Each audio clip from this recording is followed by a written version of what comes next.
Racing isn't easy, but experiencing it is. iRacing puts you in the driver's seat with the industry's leading sim racing game. Drive on laser scan replicas of the greatest racing circuits from around the world. Go head-to-head against other drivers chosen by skill-based matchmaking to ensure competitive racing at every level. Compete across all your favorite series. In officially licensed cars, engineered to deliver the most accurate driving experience possible.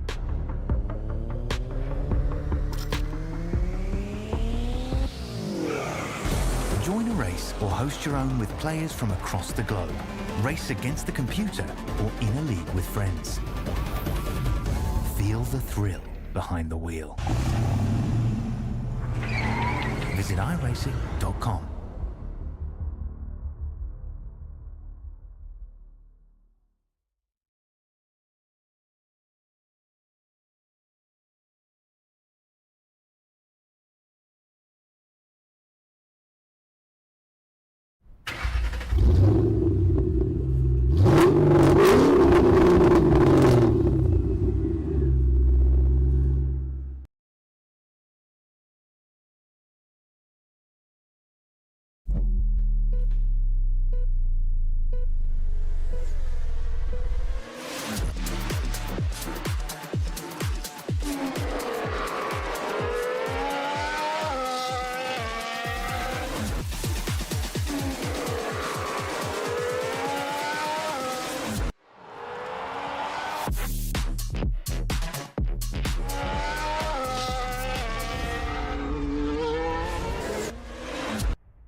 Good evening, good morning, good afternoon, ladies and gentlemen, and welcome into the Infinity Broadcasting of V8 Veterans channels for the Racekraft Simulations V8 Vets Split 2 action of fabulous Season 25 for Round 4 this evening as we come out to Portugal for Autodromo Internacional de Algarve. Hamish Munro here with you, joined once again by Brett Fisher alongside. Brett, we come into tonight where we've had 3 different race winners across the first 3 rounds of the season. Feels like deja vu from Season 24. I like it already. We come into tonight where the consistency has been key at the start of this season for drivers. And right now, race wins have actually not been the major factor for drivers, at least, getting into prominent positions within the championship. Last week out at Watkins Glen, it was an all-time race for us, a chase down to a race win that then ended in tears and in flames for Alex Kiddis, and it led to Tim Mulford taking his very first win in the series. in Split 2 ever since he made his debut at the start of the Gen 3 era. We come into tonight to Algarve, one of my favourite circuits in the entire world, to go racing once again, and it's exciting to have it back on the calendar because the last time we were here, Brett, it was fireworks. I'm sure there's going to be fireworks tonight, although I unfortunately didn't get to see the race because I was away for this one, so all what I see tonight will be completely unknown, so I'm pumped for tonight. I hope it's going to be a cracker. I hope so too.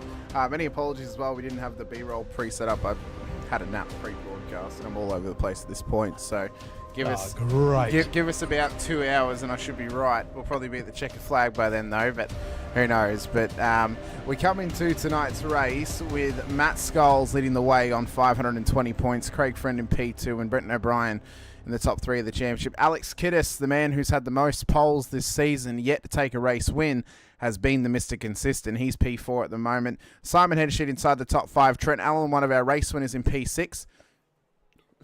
Darren Crosby, Dave Arney, Tim Mulford, another one of our race winners as well. Damon Fisher inside of the top 10. This is not including a drop round. Next week, after tonight's race, we will be including a rolling drop round going forward.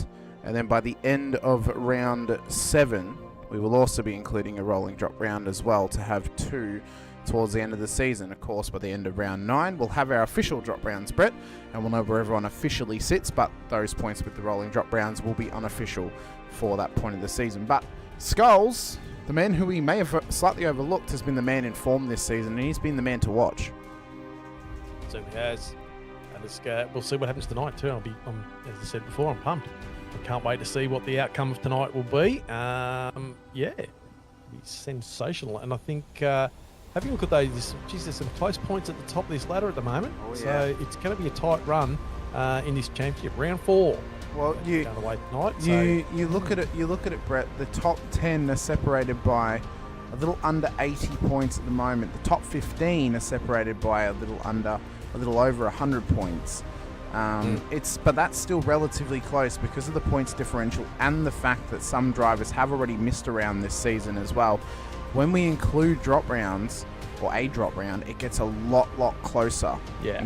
Especially after one drop round. The top 2 are separated by only 4 points.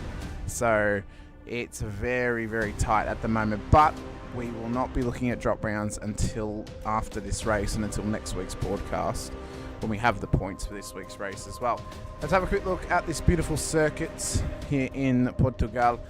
We're just near the coastline, not too far away from, of course, the Spanish border. Down in the Portimão region of Portugal, pretty far south from the capital in Lisbon.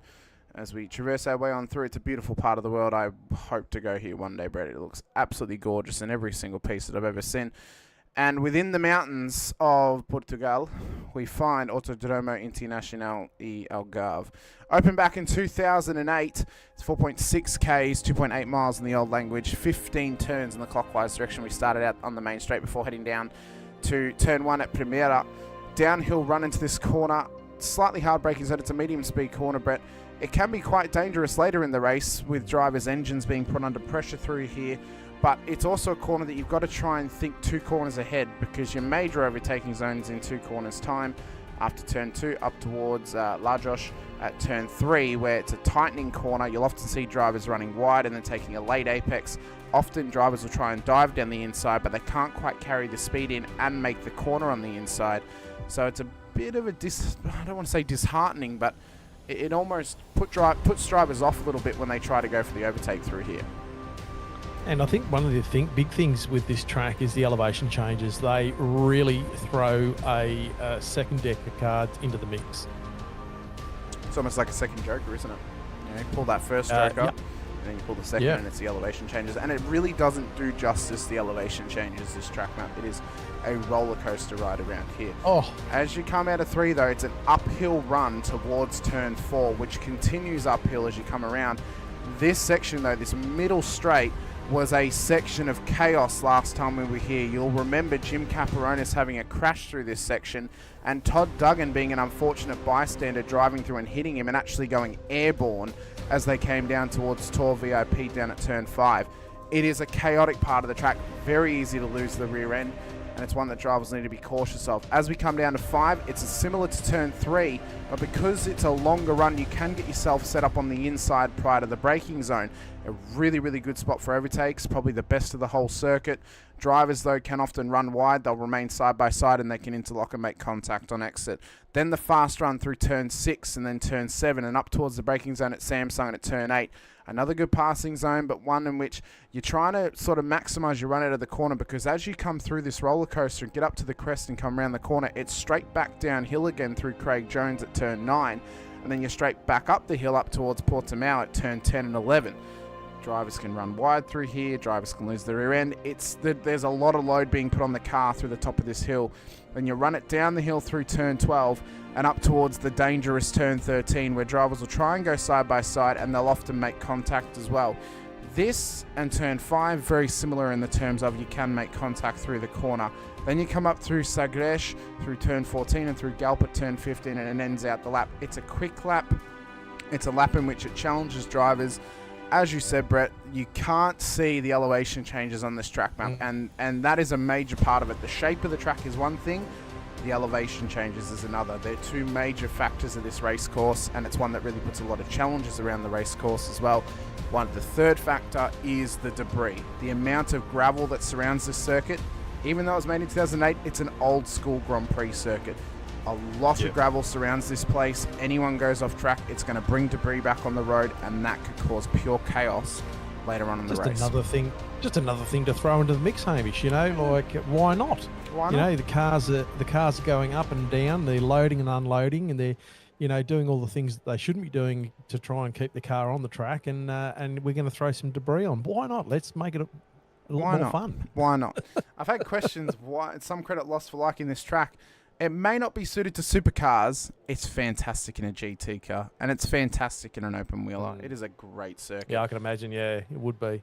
The warm-up session, we got about 2 minutes left, Brett, just quickly. But okay. I mean, it's a great circuit, though. I love it. I absolutely love it. I was a big fan when it came into iRacing. I was so happy they brought it in.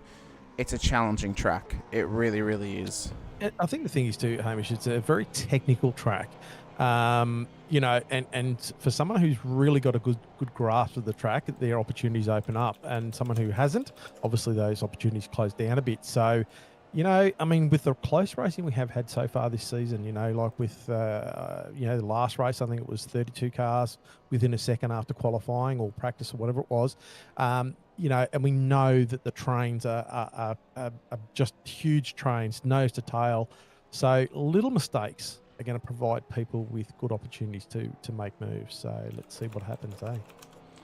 Well, we will see how drivers go throughout this race. I just want to see who actually made this track, because it has a lot of Tilkerisms about it, but I don't know if Herman Tilker actually made it, or if he actually designed it, I should say. Not 100% sure, but it's been a factor in both the Formula One World Championship during the COVID years, as it stood in for a couple of years there. I wish it had stayed permanent. It's a great track. It's also been host to the MotoGP Portuguese Grand Prix as well. The other major circuit in Portugal would be Estoril, but Estoril is not at modern facility level after not being used for so long, so Portimao has become the national circuit of Portugal. But it has got some factors of Estoril about it, I will say that. So, but there you go. Yeah, we'll see. We'll see. I mean, if you look on iRacing, and if you've actually driven Navarra in Spain, it's very similar to Portimao. It's probably it's the Iberian cousin of Portimao, I would say. But it's a great track. It is a great track, and as Jim says in chat, it's a real driver's track. You've got to be super aware at all times. Yeah. You are on it the whole lap. There is not a lot of time to breathe. Really only down the straight you've got time to breathe. Everywhere else you've got to be right on it the whole time. Yep. As we come into it, though, this will be our starting grid for tonight's race. Alex Kiddis will start pole position once again ahead of Jim Caparonis of Southern Cross Racing. Michael Jones and Chad Weiger on the second row. That's Michael's best qualifying in split 2. We'll see if he can convert in the race. Simon Haynes, Mick Clifton for the top 6. Chris Blanchard, Simon Heddersheet ahead of Paul Burns, and Mark Houghton for the top 10. What a great qualifying there from Mark. Hopefully he can convert as well and finish inside that top 10. Damon Fisher, Scott McKenzie then for the top 12, with Ron Allen and Matt Scholes, the championship leader, starting out of P14 tonight. Tim Wow. Mulford, Darren Crosby, the top 16 ahead of Russell Uren and Stephen Clark, with Matt Stoyles and Shane Randall for the top 20. Scott West and Ben Brooks started out of the top 22, with Brett Horsell and Jeremy Bush for the top 24. As Peter Latham lines up in the top 25 ahead of Brett Taylor, with Todd Duggan, Rick Feiger, Mario Reale, Derek Lovegrove making up our grid a little bit further back. The only and Tony Chapman, in P31. The only non-qualifier tonight, Andrew Hoffman, starting out of P32. He had some PC gremlins last week. Hopefully, they've been sorted out this week. Todd Martin, Lucas Burt in race control alongside our CRS this evening, Travis Azapoli. So massive thank you to them once again. But Kiddis has once again put it on pole. Ooh, Can he finally convert this? Can he finally convert it into a race win? It is becoming a bit of a crux for him this season, a bit of a curse for him this season, Brett. He's yet to convert into a race win, but he's taken the most pole positions. So, well, at the moment he's driving like he's got a royal flush, and everyone else is bluffing at this stage. But we'll soon see once we get away off the start whether he can actually play that hand. He also, Brett, hasn't really properly been tested by being within the actual train.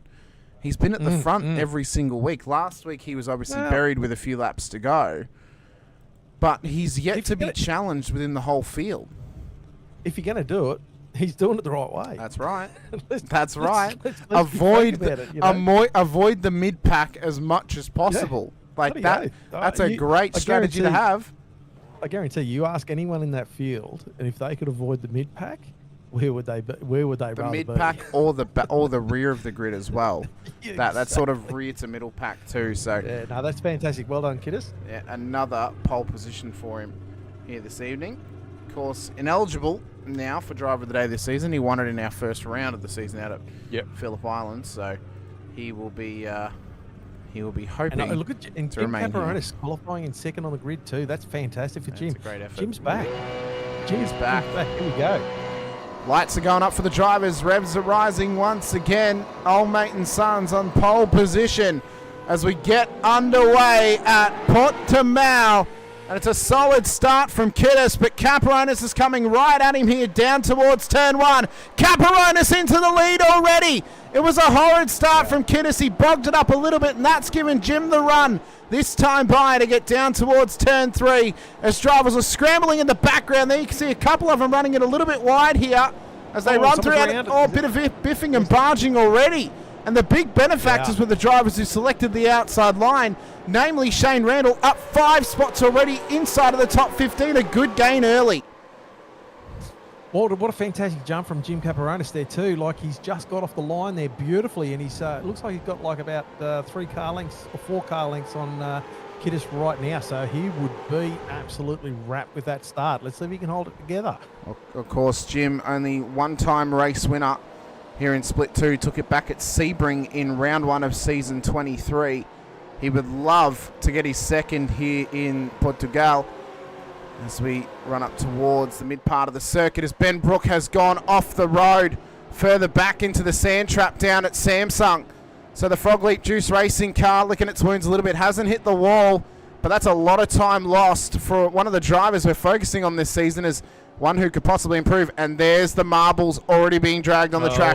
That could be a factor later on. Yeah, 100%. Look, and Jim's still extending that first lap lead a little bit there too. What a brilliant start from Jim. I'll keep crapping on about that, but that is a great start. Look at the distance he's put in 1.5 seconds by the end of lap 1. That is insane. Yeah. That is an insane gain from him as we run up towards the start-finish line. You see the way that Jim's car just bounced and sort of over the rising crest and just settled back in. It just looked absolutely on rails at the moment. So Haynes has also had a good gain off the start, up 2 onto the podium at the moment. Damon Fisher finds himself inside of the top 10 plus 3 positions for Team AJR. 2 big gainers in this race. Well, 3 big gainers in this race already. Andrew Hoffman up 7 positions into P26. He started at the very back of the field. Yeah, got the. Is he even driving? I can't see him, Brett. Up 7 already. Who's driving that car? Up 7 already into P26. Todd Duggan up 5 into P22 for Nova Sim Sports. And then, as we mentioned Ran him before, bits. yeah, he's doing well. What that was for? Yeah.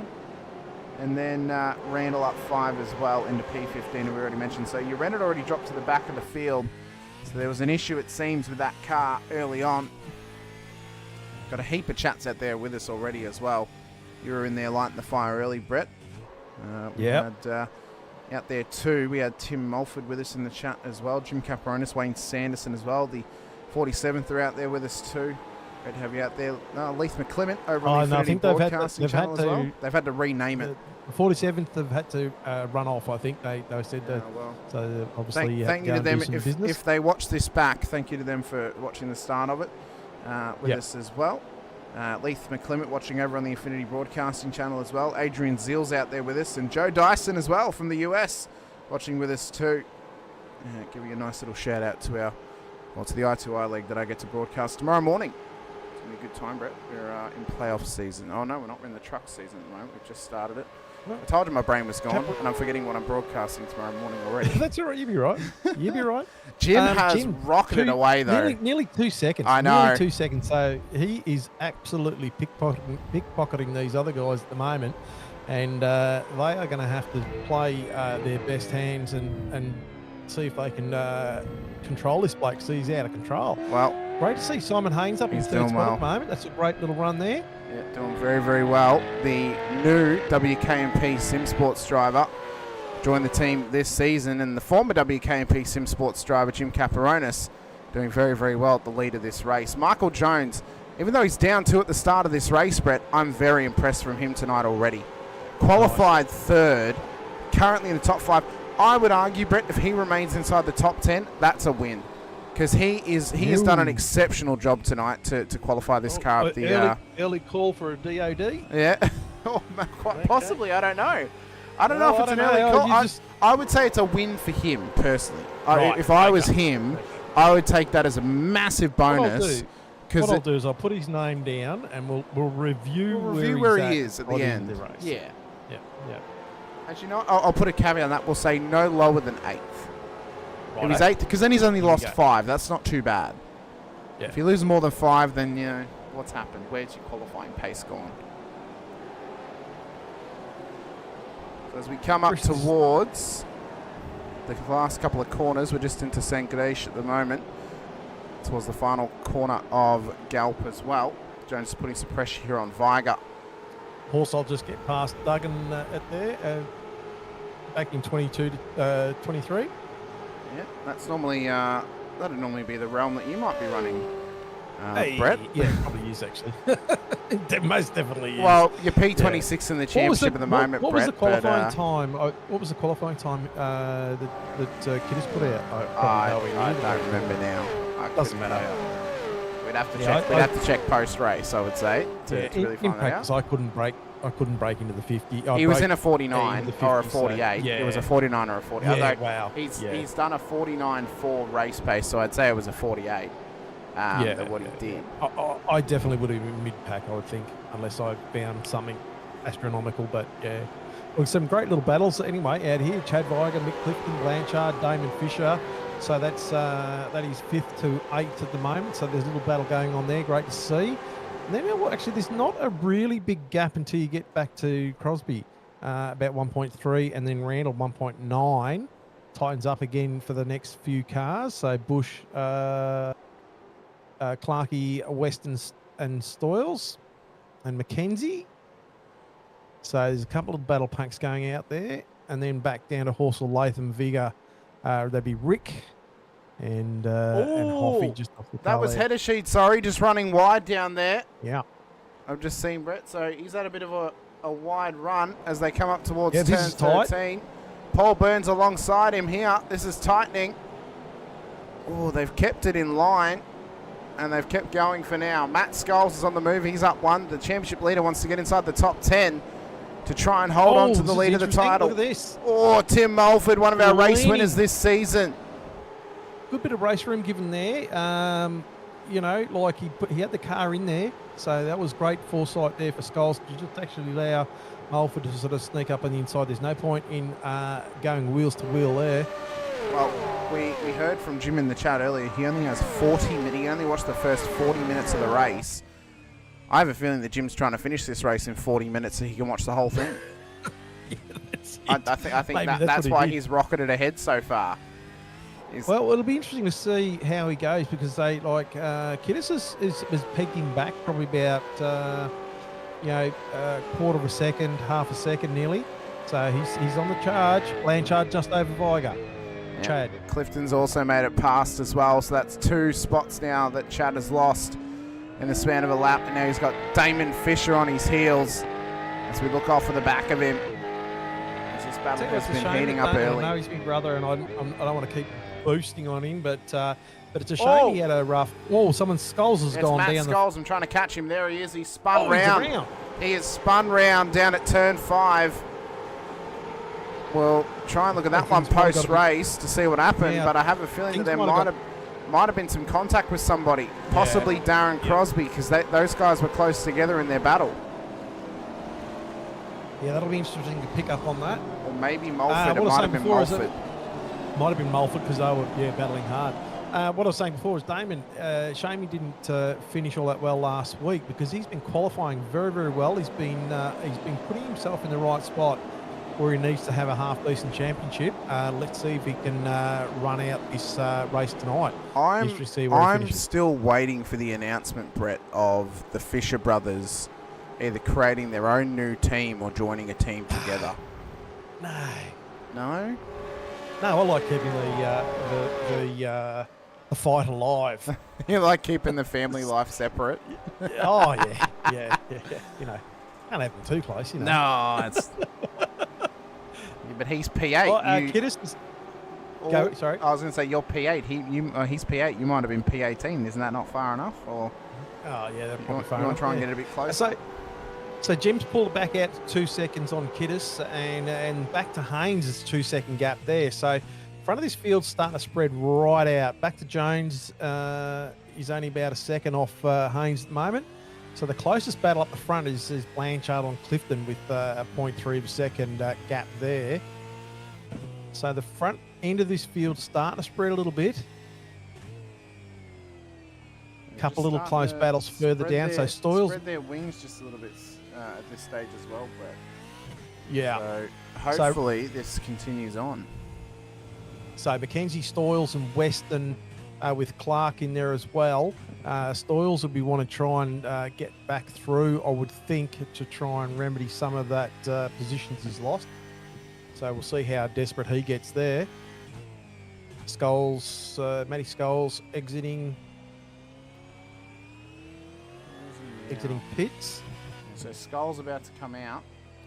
Scholes was the one that had the spin, wasn't it? Sorry, yeah, it was. It was. So yeah, he's had a... I mean, it's an early pit stop, but he can still push on, though. He can still push on, which is good. Todd Duggan and Horsell having a bit of a battle there. They just swapped places for a second and then back again, I think. Everyone's getting involved. I must say, there's been a change in the live chat on YouTube, Brett. It's now giving us everyone's @. It's not giving the channel name that they previously had. So making some people unintangible of knowing who they are completely. But we can figure it out quickly. Scott McKenzie putting some pressure here on Shane Randall as they battle for P15. We already saw Shane gain 5 spots on the first lap by the end of turn 3 when he ran it around the outside. Looks like he's got a fair bit of pressure on him at the moment. Oh, he does. Scott is putting massive pressure. And then they've got Stoyles and Weston and Clark in behind them as well. This is looking to turn out to be a little hot battle here. They'd hope that it's aggressive. Yeah, the attitude of Mackenzie's car. He's wanting to get past here. He looks aggressive, but this is a very tough spot to make a move, though. Unless he can go the under over. He can't quite get there. But no, he's going to hang it out wide. You compare the attitude of Mackenzie's car to the attitude of Randall's car. Randall's looks a lot more cool, calm, collected. Mackenzie looks like he's really feeling the pressure of trying to get this car by. Yeah, he's wringing that neck. He's got the dice in his hand. He's trying to get a snake eyes, I think. I think so. He wants to try and roll the dice and maybe come up trumps here this evening, does Scott McKenzie. Matt Stoyles on his tail as well. He might have, he definitely got pace there because he's closed that gap up again. So I think McKenzie's got pace there and he's just trying to figure out a way to get past Randall at this point. I don't know. I mean, this is what I'm seeing so far. So he's trying to just see where he can sneak up on there. See what his exit is here down the front straight. Randall's got it on the gas nice and early. Yeah, it's not as good for Randall's McKenzie. going to skip away a little bit. Yeah, no, he's not going to be able to stick with him unless he gets a good run out of here. The problem is, if you want to try and get the move done down towards turn 1, you've got to get the run out of Sangadesh to really carry the run through turn 15. And he just hasn't done that. He's nowhere near close enough. And unfortunately with these cars, when you're in the tow, as soon as you pull out of it, you hit a brick wall. Yeah. So you've really got to set, as I said, you've got to set yourself up 2 corners ahead. Look, yeah, but look at him close here. So he's closed that gap right up here. So this is a section where I think he's very, very quick. So he's right on the tail of Randall now. Can he do anything with that? Looks like Randall carrying is that a little bit of damage? Yeah, a little bit of damage. Rear? Yeah, I wonder, they might have already had a little bit of a coming to. They might have. So it looks to be a hot battle. Randall covers the midline down towards turn 5. Smart move because he's too far over for McKenzie to dive down the inside, but he doesn't tighten the corner enough that he loses speed. On the gas yeah, and he couldn't get it. Was not smooth enough on the throttle, and it's just lit up the rears. So he'll have to have another assault later in the lap. But at this point now, you've given up some time. Now you've got to kind of reset and just try and think, hey, all right, let's think again. 3 or 4 corners ahead. Let's try and get close, and let's set this up maybe for turn 1 instead of, turn 13, where you're probably not close enough to get to him. Well, I think he's just got to time his move in the right spot. He's clearly a little bit faster than Randall in certain sections of the track. Maybe overall it's hard to tell, but he's just got to get that timed right. Randall just covering off nicely at the moment. There's a bit of obviously debris on the track as well, so that's going to really hamper things there. I've just seen as well, Andrew Hoffman, I think, has just dropped from our into screens. The Redo shell. Yep, into the shadow, into the Redo shell. Redo shell. In the shadow realm. Oh, there's a new bit of merch for us, Brett. Into the Redo shell, you go. Yep. I'm always inventing new words. That's a good one. I like that. Sundays. You might find it weird, but I like it. I like just swapping the first letter, the first 2 letters of things, and it creates some interesting combinations. Either, so. We're on board with Matt Stoyles, so he's just if you're Stoyles, I think he's sitting. He's sitting back. Yeah, because if you look at the characteristics and the way that Mackenzie's car is moving, you got 2 choices. You either hang back and hope that he's going to make a mistake and he's going to maybe hit Randall and you get 2 spots, or you put pressure on him and all of a sudden the car becomes a lot more unstable and then he makes his own mistake. So that's your 2 choices for Matt Stoyles at the moment. And I think if I was in Stoyles' position at the moment, watching the attitude on Mackenzie's car onto Randall and things like that, I just, like you can just see he's really attacking him hard. So if that sort of starts to back off a little bit, I'd probably try and bring the car up a bit closer. But knowing he's probably throwing a lot at it, I don't want to be caught up in that if something goes astray. No, you probably want a good car length or 2 just to give yourself enough reaction time to get past if it does blow up in front of you. But they've seemed to have settled for this moment in time. Further up the road, though, Michael Jones has found his way back into P3, so he's been making some moves here, Brett, and he's gotten past Simon Haynes. So he has found himself back to where he started this race. What a great run from him as Chad Viger is in pit lane. So the first of the front runners is in. Pit lane as well. Yep, Damon's in.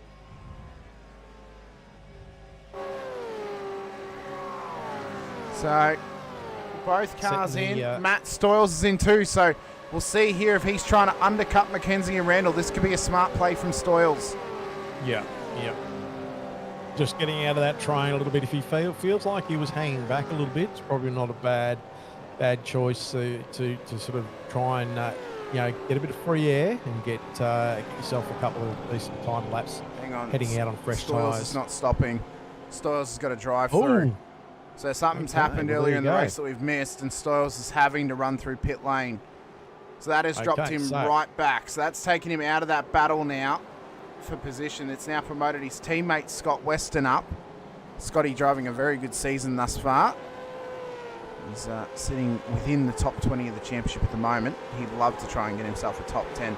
One of the long-term heroes of Split 2, I would say, is Scott Weston, Brett. Really a name, you think of Split 2, you think of Scott Weston, you think of Todd Duggan. You know, those drivers who've been here for probably 10 or more seasons who are just comfortable in this split, and they're just always here. And it wouldn't feel the same if they weren't in Split 2. Yeah. It'd feel different. That's just my thoughts. Well, Someone who's been around each- Split 2 for over 10 seasons now, Split 2 would not feel the same without the likes of Scott Weston, Todd Duggan, Jeremy Bush, Peter Latham, Pete Baxter, Ben Brook even, you know, guys who are in the mid to rear of the field as Simon Haynes is into pit lane, but they've been here for so long that you just associate them with Split 2. Same with Nick Clifton and even Shane Randall. Like those guys, you think of those guys, you think they're Split 2. And it's hard too, because say some of these guys are wanting, probably if they've been there for a while, I mean, they might enjoy the split and quite happy to stay in there. But if they wanted to progress, as we see Weston, Clark in pits, And Mackenzie as well. So Mackenzie is trying to undercut Randall here on this stop. We've seen him he's been stuck behind the Blackheart Designs car now for a fair while in that battle. So we'll see how this now materialises between them. Kiddis is starting to try and push up onto Jim as well. The gap's now down to less than 2 seconds, but he's not quite close enough just yet. Mark Houghton, Ron Allen battling inside the top 10. It's good to see Mark back up the pointy end of the totem pole.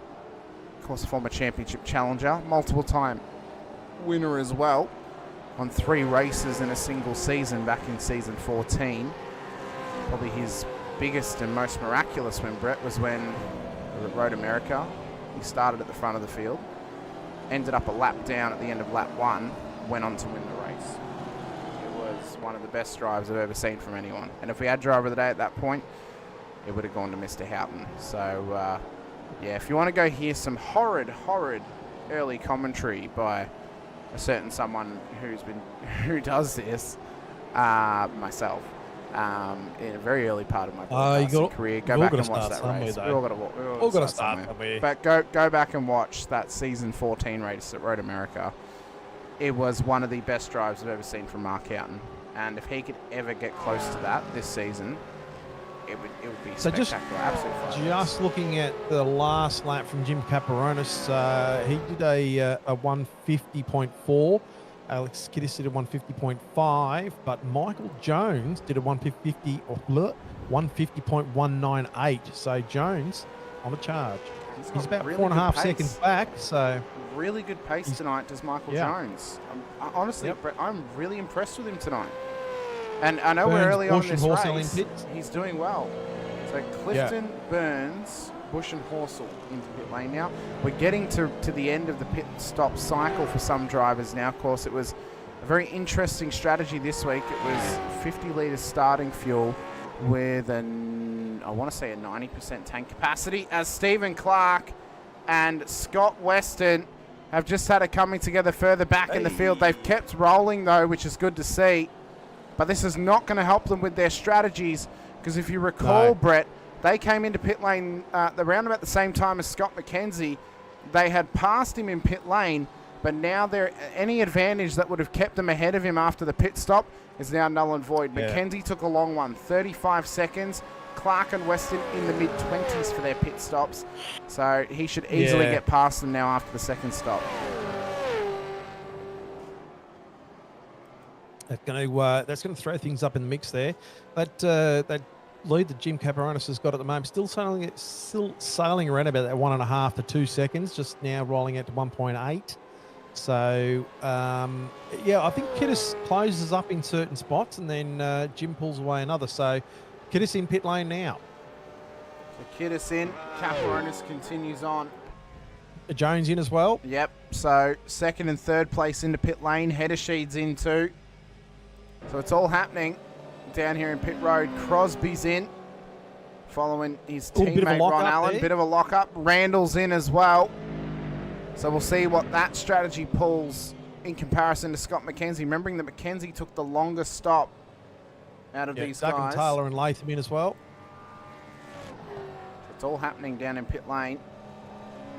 Really, really full at the moment. And a couple of drivers yet to come in.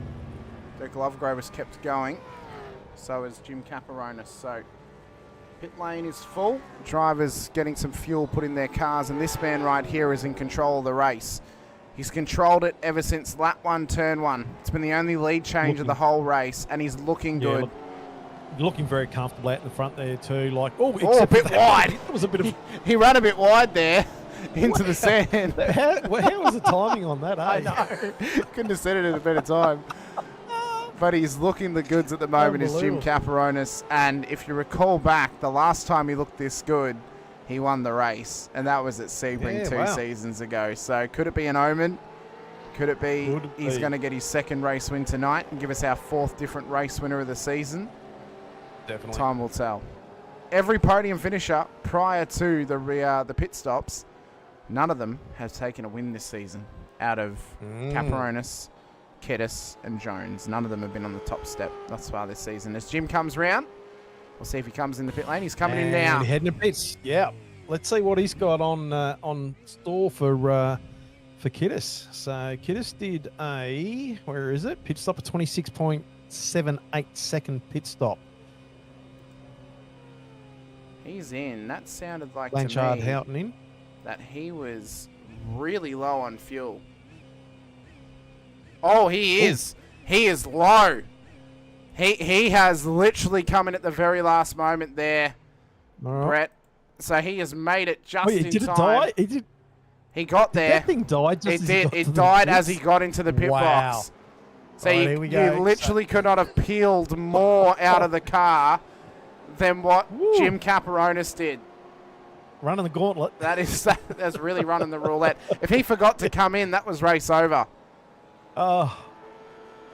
Someone's just thrown all his chips on the floor. Oh, so Jim Caparonis is out of his pit box now, and he's done a 24.90. So about 2 seconds less, a little bit under 2 seconds less than Kittis. Let's see where he comes out. There we see he was just entering turn 1 as Kittis was coming past the pit exit. So it's now out to 4.6 seconds. That's a great strategy. Take him out of tow range and race on. Force him to chase you down. You've got a lap fresher tyres. Use them to your advantage. We saw the strategy last week from Mulford. Save the tyres expecting a battle, and it paid off for him in the end. This has been a really solid strategy now from Caparonis. We can see as well on the pit timings. We spoke about the battle we were watching earlier with McKenzie and Randall. It's about a 13 seconds difference on their pit stops, Brett. So that's pretty much. Just noticing there's a lot of difference. Different strategies out there tonight. Difference, Houghton, I'm Houghton just with looking a at Christopher. 40 second, Jones 46 seconds. Was that a stop hold, or has he just filled the thing up? Yeah, I don't know. Yeah. Christopher Blanchard, 32nd pit stop, and he's running in. He's up 3 spots at the moment, running in 4th. And Chad Viger down 1 spot, but he did a 34.08 second stop. So interesting stuff there. And he's actually, his last lap was a 49.8. Paul Burns done a 49.3 his last lap, so he's flying. He's absolutely flying. Out there is Paul Burns up 3 positions in this race. So the 2 big gainers now, the only 2 up double-digit positions. Todd Duggan up 11 in this race and Shane Randall up 10, but that will all reset and kind of situate itself after the second pit stop. But we'll see how these strategies line up because we've got such a vast difference on the strategies tonight, Brett, that we're probably not really going to see how they're going to end up until the end of the pit stop cycle, I would say. Yeah, until we get equalised. Yeah, definitely. Simon Hershey just doing a nice little lap there of a 49.947. So he's on a quick one. That's his fastest lap too. Now, just looking at Damon's pit stop was a 33.87, and then Simon Haynes right behind him is a 37.35. So Simon Haynes is taking a shitload. Oh, I can't say that. That's okay. That one's fine. He's taking a crap ton of fuel as well, so that should push him up. Brett, I promise you, this is being simulcast on my channel. We've said a lot worse on my channel on Friday nights. Yeah, fair enough. So that one's fine. Don't worry. All right, cool. One thing I will say is, though, we've got to keep an eye on Hainsey tonight because 37.3 seconds pit stop. It's obviously a large amount of fuel. It'll be a significant gain on a couple of drivers ahead of him tonight, but he's actually showing really good pace. Obviously, he ran P3 for a fair while, qualified quite well. He is down 3 at the moment, so he qualified inside of the top 5. Don't think that he's out of this right now. He could still be on for a podium. Not. Oh no, Haynes is in it. Haynes is in it. Yeah. And he's in it and he's on it. Yeah, and I think I might have noted to a couple of weeks back that I've noticed a different style of racing for Haynes. You know, like he's actually driving a bit smarter. I think those earlier days this has probably come from some of the learnings of joining WKMP this season.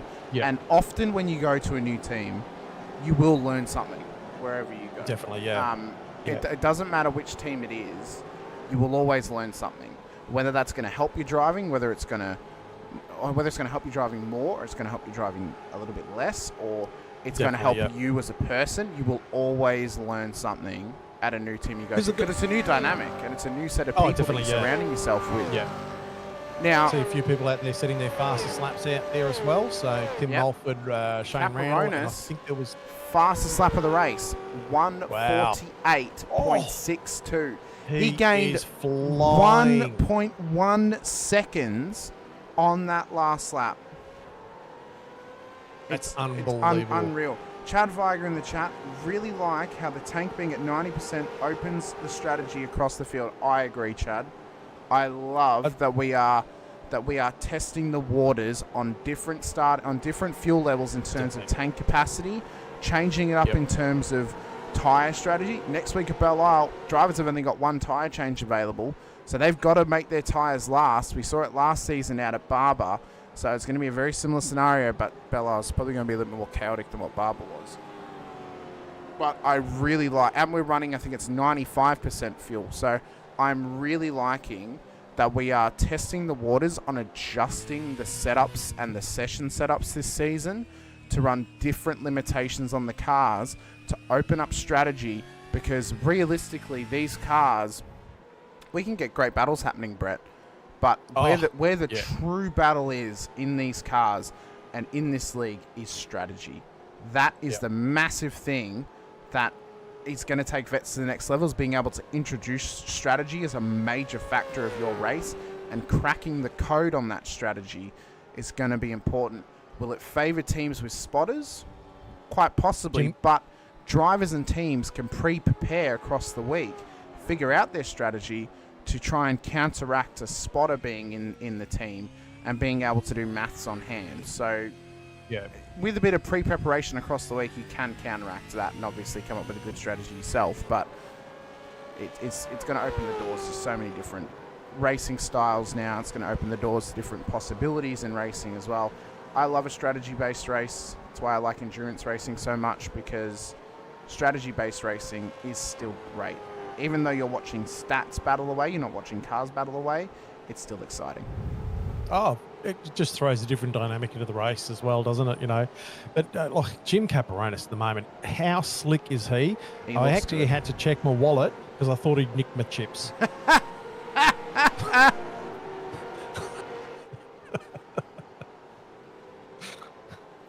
He's driving unbelievable. Like that is great, you know. And wow, what a display showing tonight. He's half a second faster than Caparonis in that last lap. We don't want to continually focus on the front of the track, front of the field, but because there is some great racing, and Tim Mulford actually just closing on the back of Damien Fisher at the moment. So that's a great little battle. Looks like he's lining up for a bit of a pass here. I got to tell you what, Brett, and this is going to be a real deep cut for any Bond fans out there. It's filling me with the feelings of wow, as what Mads Milkinson did in Casino Royale by simply flipping the chips amongst his fingers in the casino scene of Casino Royale. Like it is. Yeah. If you've not seen Casino Royale, watch it and you'll see that scene and you'll think it's just smooth. It's like smooth, butter. yeah. It's yeah, like butter. yeah. And that's what Jim's doing at the moment. That's what He's he's just doing. driving very fast. You know, like last lap Jim did was a 49.7. Kiddis a 50.144. So, you know, like that is fast. So that's great. It's great to see Jim. Let's see if he can hold it all out. Now, how's that battle gone with Tim and Damon? He's slowly dropped off there a little bit. Yeah. He might close up. So Damon- whether he's had a challenge or not. Damon played the strategy there of hanging on the inside down the straight to try and break the toe of Tim. I think Tim's playing maybe a bit more of a different strategy of conserving his tyres a bit more, knowing that there's still so long left in this race. He doesn't want to push too hard now. Yeah, he doesn't want to burn himself out of opportunity later. Tim is driving a very smart season this season. He's really impressed me over the first 3 weeks. And slowly but surely, Tim is actually becoming one of my favourite drivers to watch each week, to see how he's actually attacking a circuit. Just in terms of viewing, he's becoming one of my favourites to watch. And see, these are some of the things that Damon might need to learn that, you know, as we see him get sideways out of that turn. Now, Tim's going to go, hey, this is an opportunity for me. Yep. Now, what I was about to say is that putting Damon under pressure, he's making the car drive a bit more aggressively. He's going to burn up those tyres, as you were saying before. So, if you're Damon, are you better to let Tim clear and tuck in behind him rather than try and keep defending that position? I don't know. I'm not saying that there's a right or a wrong way, but the longer that he defends him, the worse it's going to get, because Simon Haynes is going to slowly creep up on you and start to put pressure on you as well. And you don't want that if you're Damon, because Simon's already going to gain 4 seconds on you in the pit stop. Yeah. So you don't want to have him right behind you, because all of a sudden he's going to jump you massively in the pits. Tim is going to lose a lot more because he only took a 27-second stop. So he wants to get past so he can move forward and get close. Yeah, and this is what I'm meaning. You know, like Damon's, I'm great on him from being where he is at the moment. But that's one thing that maybe he just needs to look into, whether does he race a guy? Because they say things like that mistake, like right there. If he's looking in his mirror and trying to overdrive the car, he's burning up the tyres. He's putting stress on himself. He's over pushing this car, and this is one of the things that will crack Damon eventually, and Tim knows this. He knows he can just sit here right behind Damon and wait, because he can tell by the way that this car is driving, the way that Damon is driving, the way the car's reacting, he will inevitably get past Damon. He doesn't have to put a hell of a lot of pressure other than fill his mirrors. Because he's filling his mirrors, he's forcing Damon to keep an eye on it, which is forcing mistakes, and eventually one of those mistakes will lead to Damon off track. It's, you know, we can often compare it to real life, Brett. And one of the things you can compare it to real life is driving in peak hour traffic on the freeway. Do you know what the fastest way to get through peak hour traffic is, Brett? Keep going, I'm sure you're going to tell me. Stay in the one lane. Yeah, you don't dart around. Pick a lane and stick to it. Jumping lanes will not gain you any time. In fact, it can actually cost you time, but it will also cost you massive stress. Yeah. And right now with Damon, he's costing himself massive stress by trying to defend, but also trying to drive. At the halfway point of the race, it's not worth it. And this is where it's just those little things that he might need to look at. And to say, like he might find that he pulls away from Tim Mulford, you know, and he's able to clear him and keep going and all sorts of stuff. We're totally wrong. But just in those little instances where he saw twice Damon got the car stepped out sideways, just those little indicators. Is he just, does he need to just try and he's out of flow, what I'm saying at the moment too. You know what I mean? Yeah, I think he's out of his rhythm a little bit. Paul Burns in front of Chad Weiger too. That's a hot little battle there as well. He's out of rhythm a little bit, and that could start to hurt him a little bit more. Weiger and Burns, though, both these guys seem to be in form tonight as well, as they battle away quite. Yeah, Damon's closed up on him too. So this pack, look at that pack now going all the way back to. Well, it's even back to this one here with Randall and Allen. Yeah, like it goes further back, and then you've got to, you look at that pack ahead and you think to yourself, okay, Randall, Allen, Crosby. You expect Allen and Crosby to work together. Does Allen and Crosby maybe think, hey, let's work with Shane here and move our way forward? He's jumped us in the pits, so surely he's taken a shorter stop to get track position. Let's try and work with him to get up towards Haynes. Because if they battle, that pack ahead of them is going to run away because they're out of tow range at this point. So they've got to try and work together if they can. So that's a, you know, like as I was saying before, there's some heaps of good battles going on track at the moment. See there, the Rob is looking at the inside of Randall. Yeah. And this is the wrong side of him here, though. This is not what they want. This is not what Randall will want. It's not what Alan, at this point of the race, strategically should be doing because he's going to cost them time. Yeah. You know, and I know you want to get past him, but, you know, think about the fact of, well, let's work with him to get our way forward and then try and get past him before the pit stop. It's pretty hard to fight your way forward on your own. Oh, it is. It definitely is. Jim's still lapping about half a second faster than his predecessor, Alex Kiddis. Simon Heshe there. Christopher Blanchard, about 3/10 faster than Simon Hedesheed as well, so he's flying. Actually, Damon did a he was the second fastest lap by the look of that on that last lap, so he's still got some pace in that car. He does. Damon's got some good pace in it, but what's the tyre wear like in that car? Oh, exactly. And I think that's where we might see later on it buffer a little bit. But how worn are these tyres on Damon Fisher's car? And how poorly are they going to feel by the end of the session? I mean, running over curves like that, that's only going to hurt your car later on. But he's chasing down Paul Burns at the moment. Interesting to see how all this unfolds anyway. You know, no matter what happens, it'll be interesting to see. It will indeed. The 505 driver of Team AJR, P7 at the moment in this race. He's up 4 positions inside of the top 10. So you'd think on corrected order he should remain in the top 10 as well, Brett. Maybe even gain a few positions, but he may need to try and get past Paul Burns and Chad Viger eventually to really get some good gains. Continue this race on. We've got some good packs of battles happening further in the field. Scott McKenzie, Scott Weston. These guys are battling away, and they're also battling away for true position with Shane Randall further up the field too, based on their separate fuel strategies. And these are the sorts of things we'll be able to focus on next week as well out at Belle Isle, Brett, with the differential on the fuel number and the one tyre change as well. So all of a sudden we're going to be having some battles happening with drivers separated on track, and they're battling on the timing sheet of seeing where they'll end up post pit stops.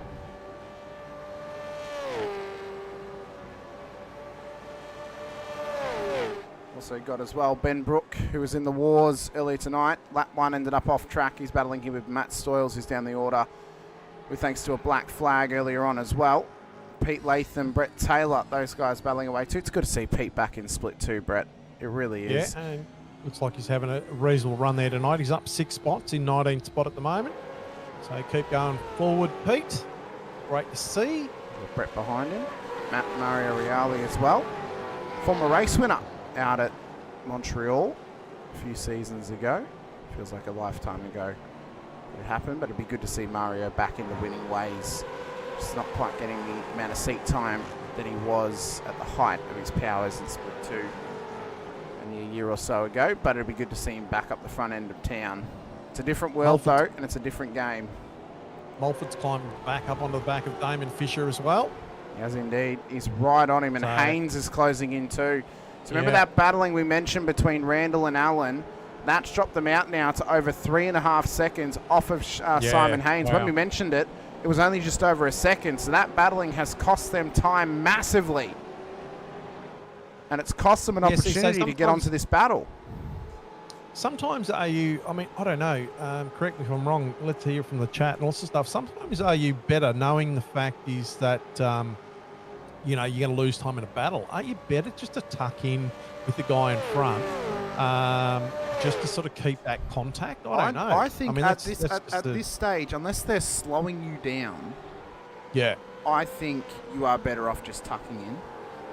If we look at the relative pace, if we look at the relative pace, Randall has just lapped faster than Damon Fisher. He did a 50.76. Fisher did a 51.41.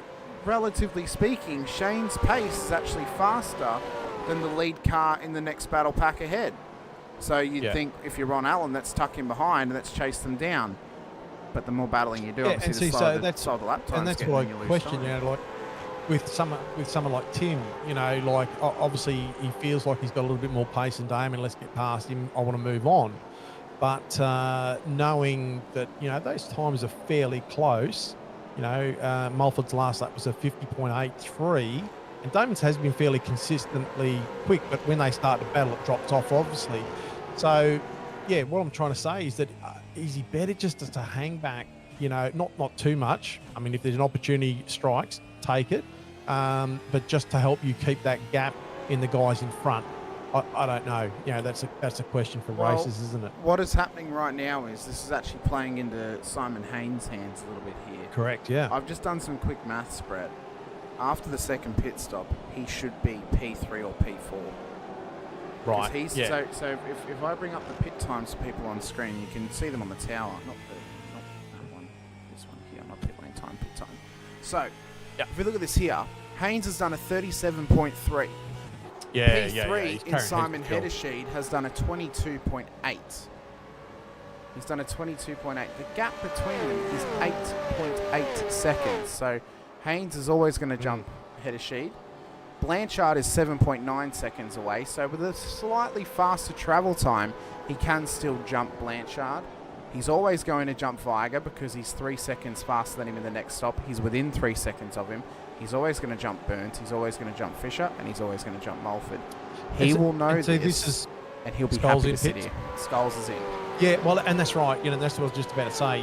Knowing the fact is you've taken a long stop, whether he's got that information in his hand or not, he knows that he's going to get these passes done in pits. There's no point in getting tied up in a battle. Well, he's just gained a second on Blanchard. Blanchard's now within 7 seconds. 6.1. So now he's always going to pass Blanchard in the stop. So the worry for Haynes, of course, is the battle pack starts battling ahead of him. They slow themselves up, and he loses time to Blanchard. Exactly. Yeah. He can lose, 7 seconds to Hedersheed. That's fine because Hedersheed is in P3 at the moment. He's only 8 seconds up. He still needs another 7 seconds to stay ahead of Haynes.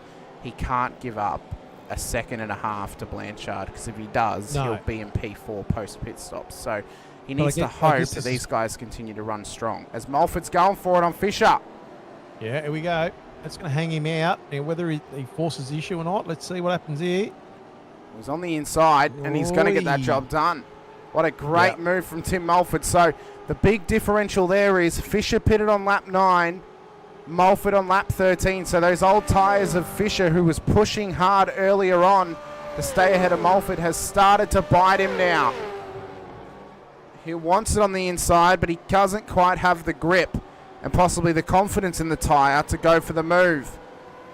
Well, if I was Damon, I'd be happy to sit behind Tim at the moment and try and just stick on his bumper, not pass. See, this is where Haynes might get a little bit antsy there too if he's getting held up at anything by a battle. We just saw him. He held back a little bit and actually just ran his regular race line. Oh, as Damien's just had a massive blink ahead of Haynes. Oh, there he is. So that would have scared him. But we saw Haynes, he didn't actually change his race line through turn 4. He took his regular race line. His tyres are a lap newer than Fisher's. They've definitely not been pushed nearly as hard as Fisher's have. Yeah. And I think once Haynes gets past Fisher, whether it's in the pit stop or whether it's on track, he is going to push for his life. Sideways out of there. Yeah, big sideways. Struggling on the exit. Interesting to see the tyre data on those two cars in once they do change them over in pits too. Wouldn't it be interesting to see the what's left of them and what temperatures they're at? Please, SDK, give us tyre data. That would be fantastic. How good would that be? So good. Just knowing the fact there'll be a plug-in somewhere for it, I'm sure, but I'd have to find it and how to implement it. So the best thing for Haynes now is Fisher comes into pit lane this lap or next. And the benefit of taking that longer fuel stop as well is, Brett, once everyone ahead of him comes in, he has got clear track to push as hard as he wishes or as hard as the tyres will dictate. Because he can go longer than anyone else ahead of him. Now, in terms of Viger, and even Damon, he can only go one lap longer. But that one So lap Mulford could be a just then difference did maker. Mulford just then did a 50.7. Damon did a 51.6, and Haynes did a 51.5 So That'll be yeah, based on Haynes though probably being stuck behind Fisher, I would say. for yeah, Haynes. yeah. Oh, exactly. Yeah, Yeah. yeah. I'm fully aware of that. But now that Tim's been released, yeah. So this battle has been heating up for us all across the race. In behind them, the battle of Shane Randall, Ron Allen is now heated up. Crosby's tightened up on them, and Clifton's onto them now as well. So this battle will start to rise up in intensity. Mark Houghton and Michael Jones are battling away for position 2 down towards turn 5. Jones on the inside, tucks it up on Houghton, gets the Nice job move. done. Can he get? Oh, he wants the switchback, but he- Jones blocked it incredibly well. That's a great pass. That was a great pass. To give the update on Jim Caparonis, 8.2 seconds is the gap back to Alex Kiddis. This man is driving probably I would argue, Brett, a better race than he drove at Sebring 2 seasons ago. Yeah. He is driving out of his skin at the moment. And you know what? I don't even think a safety car could rock him right now, because I think he is confident in that car. He's driving as a confident driver, and it's only taken him 2 races back in the seat to get back up to Jim Caparonis' pace. Just looking at the car's attitude on the track and everything like that, looks like it's really well settled. There's no second guessing what he's doing in that car whatsoever. And I'll tell you what, if Jim Caparonis' car was a slot machine, he's just hit 777s. Oh, he has. He has jackpotted that car. So Hedesheed's in. Yeah. So he took a short fill on the first stop, so he has time to give up here. Blanchard now continues on. Randall's in too, so both him and Simon, both Randall and Hedesheed were on the same strategy of 22 seconds on the previous stop. Clifton's actually taking an earlier stop here to try and undercut the train that was ahead of him. So Randall in. We're going to start and see this thing work its way out. Now, apart from the guys up in front, so we've got Caparonis, Kiddis and Blanchard. We've got a pretty decent sort of space in between those lot. I'll tell you what, there's some great racing going back further on in this pack at the moment, and I am pumped to see how, once we've got all these second stops done, where the chips lie. I'll be interested to see, actually. So Hedesheed's just exiting now. So that's worked out for him. Where's Clifton? So Clifton's also still going to jump Randall. So that has reset itself. Brooks in as well. So these 3 cars have now fixated their pit stops, and they'll now exit pit lane. Race leader leading the way, though, by 8.4 seconds at the moment. He is in dominant form. He is in dominant fashion. And he is the owner of Autodromo Internacional de Algarve. We're going to take a quick ad break to give thanks to our series sponsor, Racecraft Simulations. We thank everyone for watching with us so far. Jim Caparonis, the race leader, is in. Don't go anywhere. We'll be back very shortly with more action around 4 of Season 25 of the Racecraft Simulations V8 Vets as we hear from the title sponsor.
Welcome back, everyone, to the Racekraft Simulations V8 Veterans for the Split 2 action of Season 25, Round 4 here at Algarve. Jim Caperonis has been through pit lane, as so has Alex Kiddis, who's just come into the pits as well. Big thank you to Racecraft for supporting the series. They've been on board now for nearly 10 seasons here in the Vets. If you want to go visit John and the team and you're in the Western Australian state and area, head over to 16 Grogan Road, Perth Airport. Check out some of the deals they've got on the floor of the rigs, and if you've got some spare coin, splash it and dash it on the PT1. It is a fantastic piece of kit. Brett, Jim is looking in dominant form tonight. He pitted with 8 seconds as the gap back to Alex Kiddis, and right now the SCR driver is looking unbeatable at the moment. And it looks like it's his, it does. Yeah. I mean, the gap at this stage, he gained 4 seconds on Kiddis through the pit stop. 4 seconds. I tell you what, if he can complete this race in front like he has been doing right here, you know, just the way that car is looking and the way he's driving that thing, that is a sensational effort. Absolutely sensational effort. And I do like the Southern Cross Racing livery too. It is a good-looking car. On the side. They're back to the old RSW graphics design car. Nothing wrong with the old one, but I do like the look of that car. It looks good. It looks the goods. Does and the, it seems we don't have Chubby Bun driver of the day anymore. If Jim wins this, he can give himself a Chubby Bun. He can, as Peter Latham's into pit lane as well. Still got some close battles on track. Simon Heddersheed, Damon Fisher have now equalised themselves into position as they battle away for P14 at the moment. So this is where Damon's true battle was after pit stops. Mick Clifton and Ron Allen, well, they were close together prior to the pit stops, and now they've remained close together as well at this stage of the race. So their battle is now reset too. That's why Allen wanted to jump Randall. He wanted to stay ahead of Clifton after the pit stop, and unfortunately being stuck behind Shane and letting Mick catch up to him has cost him the position in this race. You could argue that maybe if Ron tucked in behind Shane, he would have actually been able to run away from Mick and wouldn't remain behind him, but that is a hearsay, thearsay type of scenario. Randall's been through pit lane as well. He's come out now ahead of Tony Chapman, our debutant this season.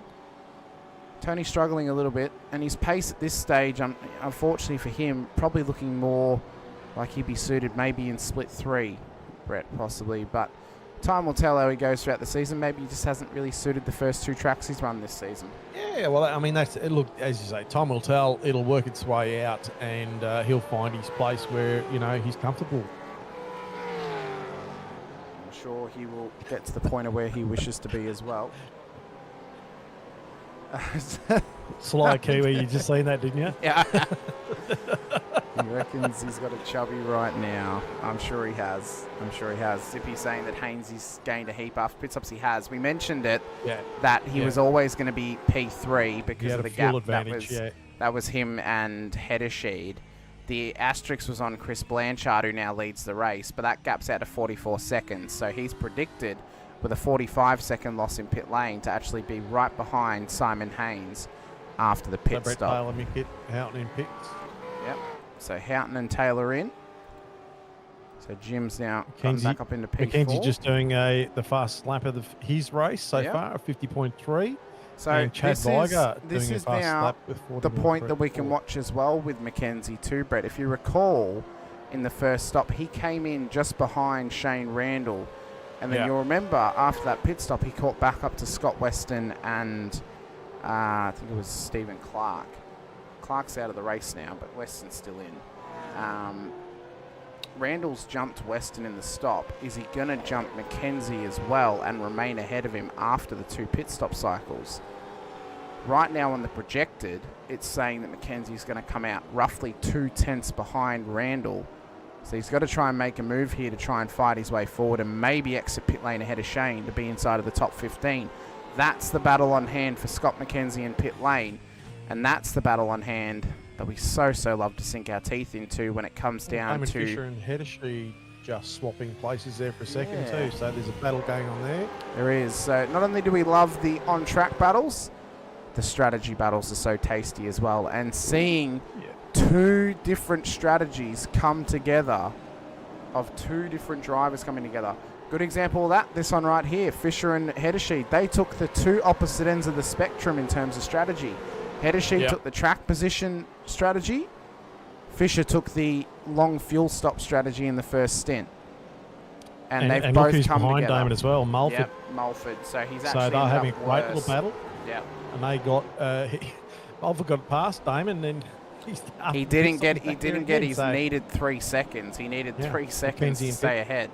So Mackenzie's in now. So let's watch how this strategy's worked out for Mackenzie, because you recall he wanted to try and undercut Randall to get inside of the top 15. Currently, he is projected to be behind Randall after the pit stop. So we'll watch this timing tower closely and how that turns out. But this is just a really good example, as I said, of how two completely different strategies can come together. We've already had one of which in Hedersheed and Fisher, both their strategies coming together. It's so fun to play with strategies, Brett. I love it. Oh. Absolutely love it. So Randall down the main Hamish. straight now. So here comes Randall, past pit lane exit. Where's Mackenzie? He's right there. There he is. So he's at. So Randall stayed ahead. Randall's going to just have him. Yeah. He has. So look at that. And again, two different strategies come out at the end of the pit stops, and they've both remained where they were prior to the first stop. Don't you love to see it, Brett? Fantastic stuff. It's so Absolutely good. fantastic. So good. And even better than that is when two strategies still come together, but the other driver who tried to undercut makes the overtake through the pit stop strategies as well. That's another Just have a form look of at racing I'd love to Hedersheed and see. Damon. Oh my God, look at that train! Oh my God, that was Houghton. Was that Houghton? That's Houghton, Yeah. who's just gone round. So this here is really starting to intensify now. 15, it is, 13 or 12 and a half laps to go. And this train is massive. We're in for a cracker. We are in for an absolute cracker. Damon's got past Hedersheed. So he's displaced Hedersheed. And Tim Mulford's on the back of Hedersheed now. Crosby, Burns, Clifton, Allen. What an angry pack this is in this stage of this race. Damon running wide there. Oh. Wow. How far out has he gone out there? Remembering as well, Damon pitted on lap 28. Hedersheed has the oldest tyres of this immediate pack.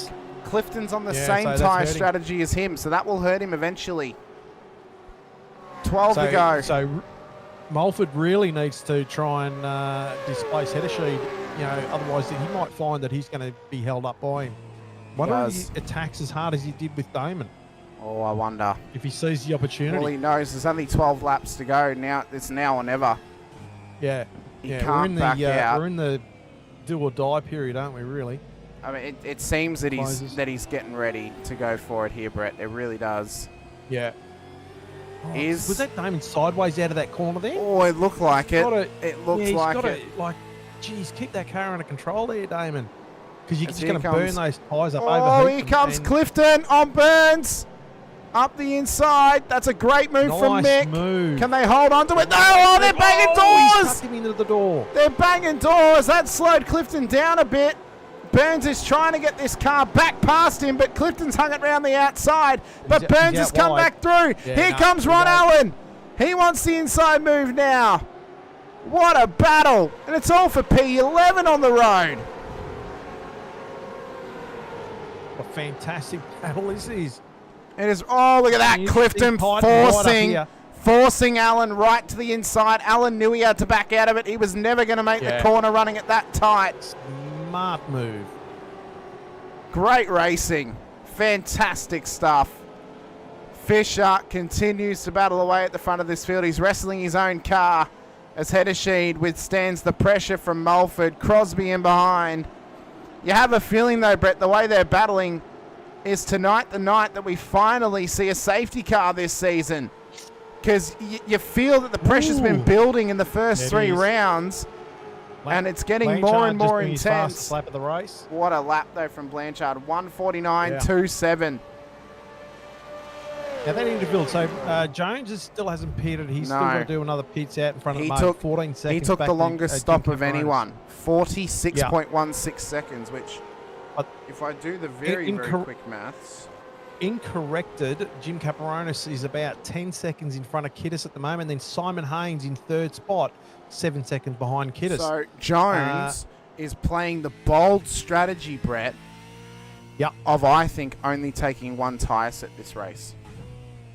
Yeah, right, okay. He's taken 106 litres on his first stop. Wow. They only needed 110-ish to get home. So he's going to take a splash. Sorry, Matt Scholes is off the road. Oi. And he's parked up. That car is parked up. And there's no engine. He's blown it. No, not running. He has blown that engine. In the water. And that's in a very dangerous position just off the exit of turn 1. That is a very, very dangerous position for Matt Scholes. This is going to lighten the wick on this race. Yes, if the safety car comes out, this is going to be on for young and old. Oh, it really will. It really, really will. So if you're Michael Jones, you've got to come in now. And it is, for the first time this season, the Racecraft Simulations safety car has been called. So if you're Jones, you've got to come straight into pit lane, get that fuel on board, and get that car back out there. He's interesting stuff. He's going to be on incredibly old tyres, Brett. So this thing's going to have no grip whatsoever. And the safety car, actually the safety car's probably hurt him now. Because he's all of a sudden going to be surrounded by cars with no grip under him. Because he can't take tyres because he'd waste time.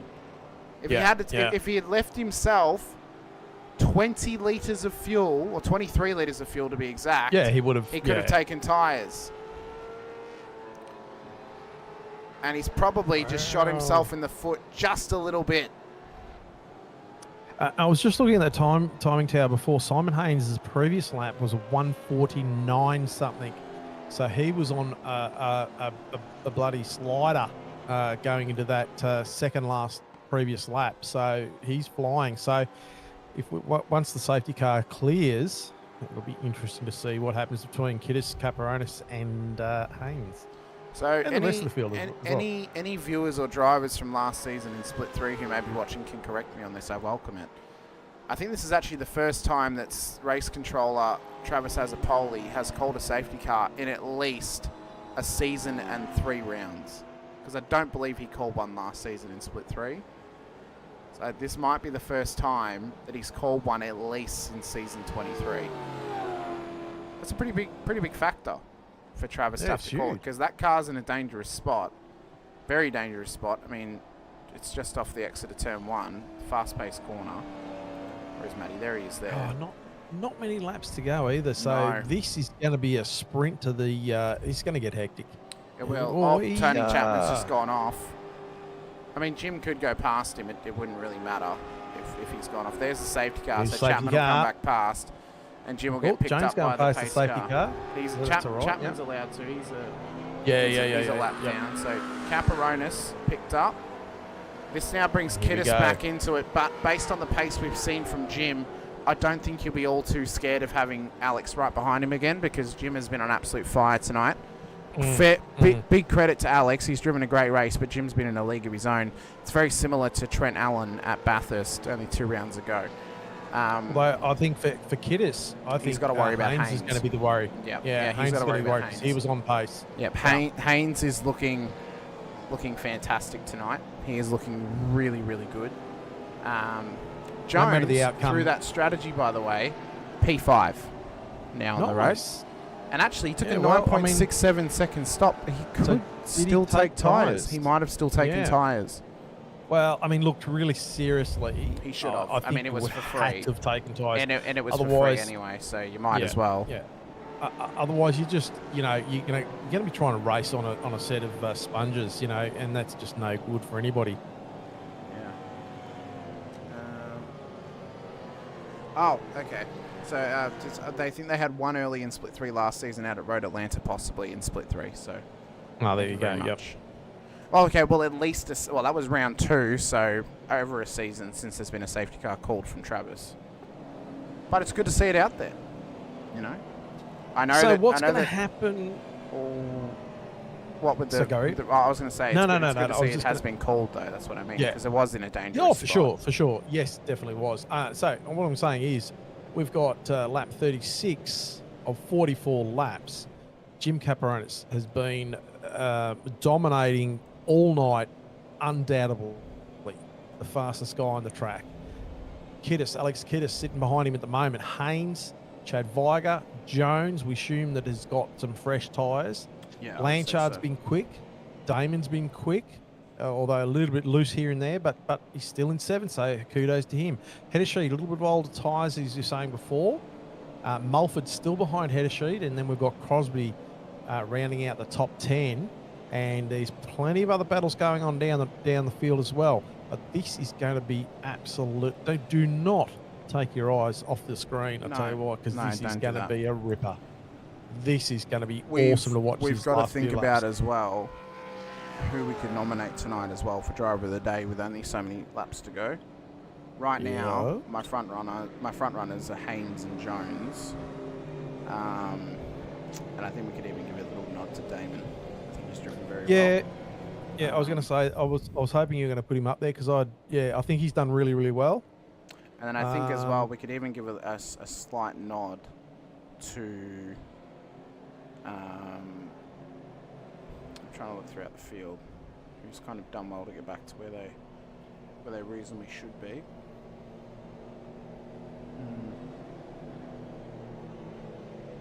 The other one, I mean, Mulford's been nominated, hasn't he? And he's actually, I think he hasn't won. He hasn't won it. Hasn't won. No. Because Mulford has done well. Like, he's up 6 spots. Not that gaining positions is a thing, but he's had some pretty good battles out. I mean, we See could even give it to Blanchard. Blanchard's been very consistent tonight. Yeah. Same with Chad, in fact. But I think if we were to name 3 drivers within the top 10, then I feel like we're almost going to nominate someone outside the top 10. Well, where was car 77? Weren't we watching him? Where is he? Jones. Jones, yeah, that's what I said. He's 5th at the moment. Yeah. He's within top 8. So I think at the moment my front runners right now are Simon, Michael, Damon, and then I would even say maybe Mackenzie actually. He's done well to get where he is. Or do we maybe say a Crosby or a Ron Allen? Even Paul Burns. He's down 2, but he's driven a very good race to this point. Yeah. Time will tell who we select. Maybe we just put 3 forward tonight. Who knows? We picked 2 winners last week. Maybe we just put the 3 forward of Damon, Michael, and Simon, and then we let the chat decide on those ones. I don't know, because it's tough because there's not many others out there that have driven, aside from Jim, obviously. But and then that makes the question: do we use one of our wild cards to just pick Jim because he's been dominant? Let's see where he finishes the race. I think. Yeah, we'll see where he ends up. Because it's been a massive domination by Jim. Dim is a new name for him, Jim.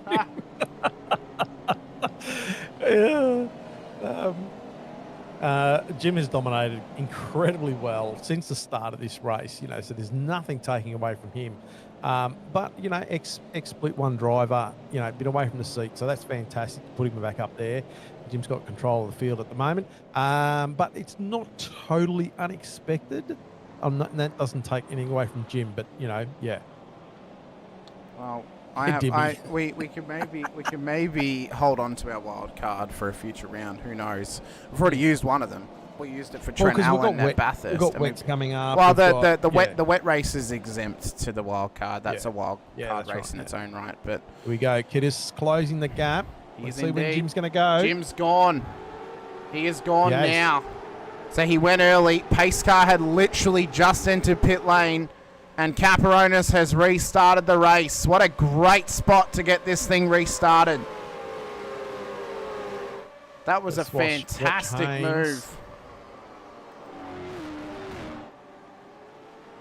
Let's hope everyone gets through that first turn clean. Yeah, look at this. We're going to have a great few laps to close out this race. we come back up through turn 4, you can see everyone trying to fight their way through.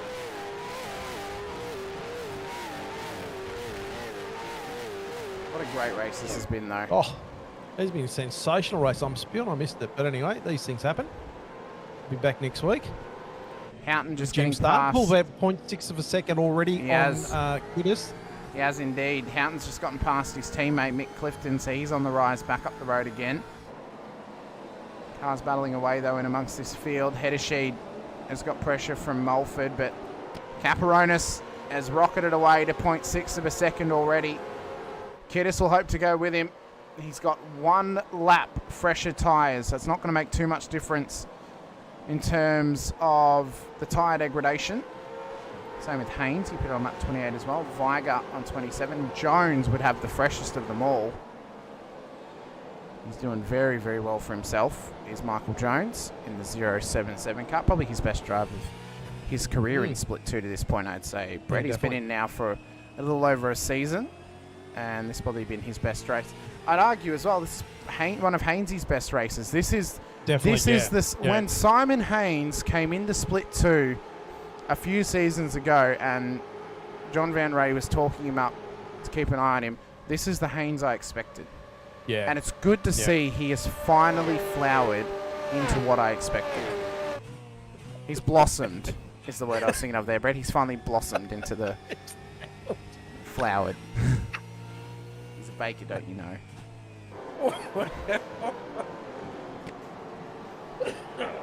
I cracked Brett. I cracked Brett. Oh, unbelievable. But Haynes doing really well, and so's his teammate Chris Blanchard. Both of them are doing real well. Sensational seam up there too, you know. Oh, Mulford just got past Heddersheed. Nice little move there. Yep. So could the tyres be starting to wear here on Mulford's car? Oh, not Mulford. Heddersheed's car. No, other way around there. The other way around.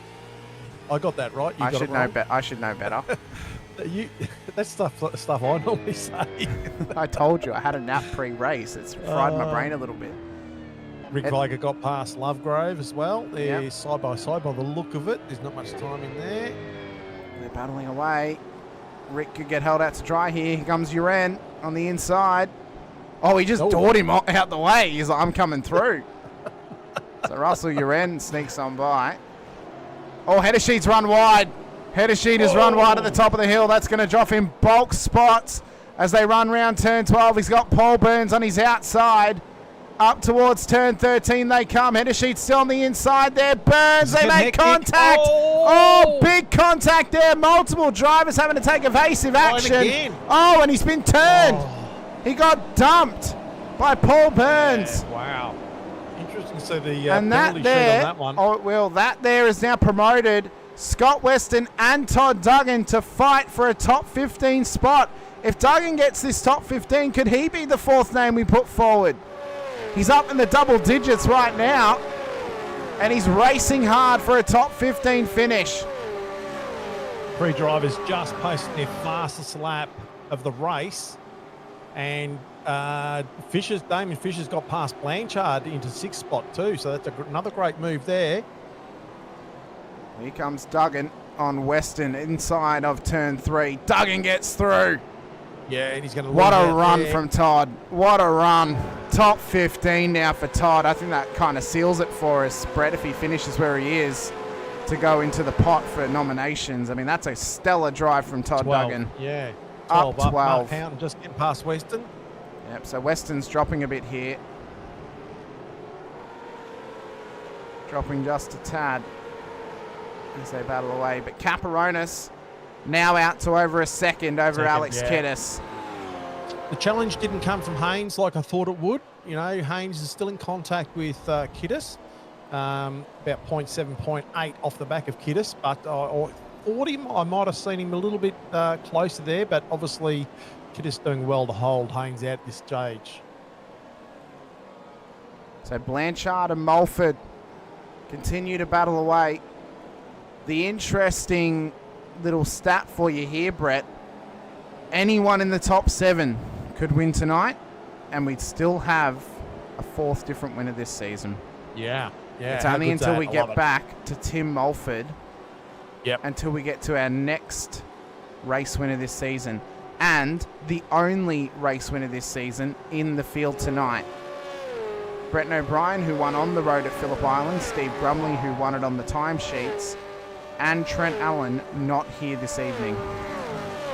So the stats say we should get a fourth different winner, and right now the stats say it's going to be Jim Caperonis with 4 laps to go. Just looking at those last lap times, Jim Caperonis with a 49.7, Kiddis 49.5, Haynes 49.5, Viger 49.5, Michael Jones a 49.7, and then we get back Damon with a 50.46. So those top 5 drivers are screaming. So they are all, no one's any better than anybody else at this stage. That's very, very tight.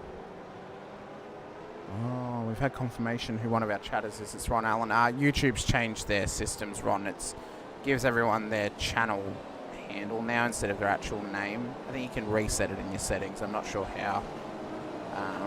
I'll look into it so then I can explain to people how they can fix it up in the future.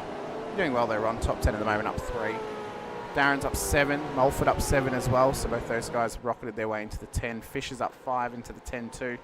Big losers outside of the 10. Of course, Mick Clifton's down 5 at the moment. Paul Burns down as well outside of the top 10. Mark Houghton as well outside of the 10 too. So there are big losers who have dropped outside of that top 10 battle throughout this race. Hainsey, though, is 0.9 of a second away from Kiddis. He's got 0.6 back to Chad Viger. And Mulford is all over Chris Blanchard in this battle for P7. Yeah. Hey, Mulford's been in the battles all night tonight. He's had a tough race. He's had a very, very tough race. I've seen someone slide down the timing tower there. Houghton. He has 2. Oh, he's just dropped out of that little battle. It appears that Taylor and Reale have got past him. Maybe got a bit loose through turn 15, and that's cost him. Again. So I think Brett may have actually redressed there. I think they might have had it coming together. Okay. They're saying on the incidents they both went off track, so I think they both had maybe a little cuddle through turn 15. Bit of a whoopsie. Yeah, a bit of a whoopsie daisy. Can't be doing that. This is bringing Crosby into this as well, because Damon has pulled about half a second on these other guys in half a lap. So these guys battling has really sort of slowed their lap up. So that's going to bring Crosby into it, and Allen's not far away either. No, he's really starting to chase them down. Rick Byers just getting past Lovegrove. Oh, Damon. Oh, he just had a big blink then. He's back though. The internet demon's going to return for Tim. That's just got to destroy.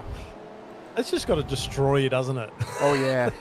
Like if your internet takes. I mean, look, if you have something happen during a race and it takes you out, yeah, okay, you deal with it. But I tell you now, I hate PC issues, internet issues, things like that taking you out of a race. Oh yeah. That's just hard. It's no fault of your own. No, having a hardware issue or a software issue. I mean, it's like real racing, isn't it? You feel the same heartbreak because it's out of your control. Yeah. Tell you what, Chad's really starting to reel into Haynes. So Haynes doesn't have as much in the bag as what we thought he had. Or maybe he's just conserving a little bit right now. Maybe. Well, unless he's slightly short on fuel. But Kiddis just doing a 49.9. Jim doing a 50.26. Well, he's got 2 laps and about 1.1 seconds. I don't know if he's going to be able to catch him and pass him, because the way that Jim's been driving tonight, he looks like a man who's unstoppable right now. Yeah, definitely. You could put, nearly anyone in this field behind him, even those who aren't here, and he would look unbeatable. Like, he is driving out of his skin. Yeah. You probably put half the top split one in there too, and he, I don't know. I mean, I think you could put Chad Viger's closing up on Haynes. He is. He's right on him. The point I was about to make is you could probably put the top 3 of last season against Jim tonight in Halil Cesar, Brad Doble, and Robert Crisdale, and they'd have a tough time racing him. Oh, that'd have a great battle. Oh yeah, it'd be fantastic. So Viger is really starting to close up now on Simon Haynes. Could this be a battle and a change for P3 on the road? What this will mean Pretty smell a tonight bit of blood in is, the water. after all of tonight's antics, although we will be counting a drop round next week, it'll be interesting where Matt Scholes stacks up in comparison to Alex Kiddis in the championship battle. Of course, Scholes came into tonight as the championship leader. Kiddis was inside of the top 4. It'll be interesting where Mulford ends up, and where the likes of Craig Friend and Brent O'Brien end up as well, who are not on circuit tonight. There'll be a little bit of maths to happen, and I'll need to confirm with a couple of people if we're counting penalty points in drop rounds or not, because that will determine if I count them on the stats. White flag is out, so it's 1 to go for Jim Caparonis here at Portimao. One more lap for Jim. Jim 2/10 faster that last lap, Yep, so he he's built a bit of gap. maintained that gap beautifully. Now Haynes just half a second off Viger. Sorry, other way around. Viger's half a second off Haynes. So closing up. Oh, Kiddis. Yeah, Kiddis is starting to close up on Jim as well. Closed. Yeah, wow.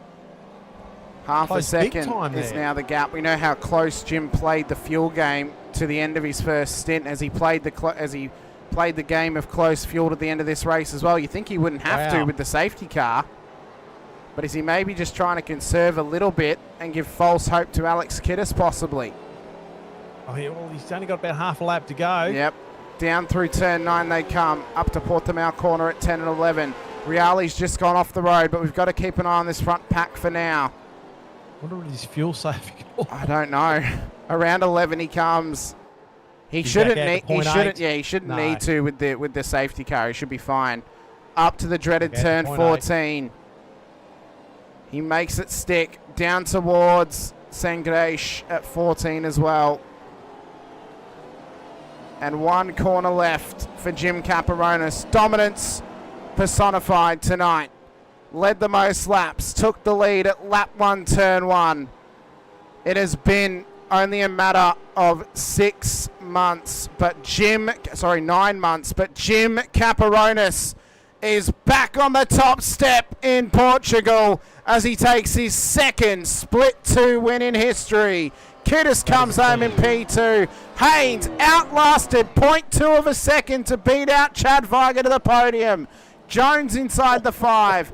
Fisher, Blanchard, Mulford, Crosby and Allen make up the top 10. Clifton, Burns, McKenzie, Randall and Duggan inside of the top 15. What a race. What a fantastic race, and what a clinic Jim has put on for these guys tonight. That was absolutely sensational. I thought things might have got a bit wild there after the safety car, but no, things, there was a couple little battles there, but that is absolutely dominant from Jim Caparonis. He must be absolutely pumped with his effort tonight and feel like he's back in the saddle, as you said before. So I need to confirm, are we going to use the wild card on Jim or no?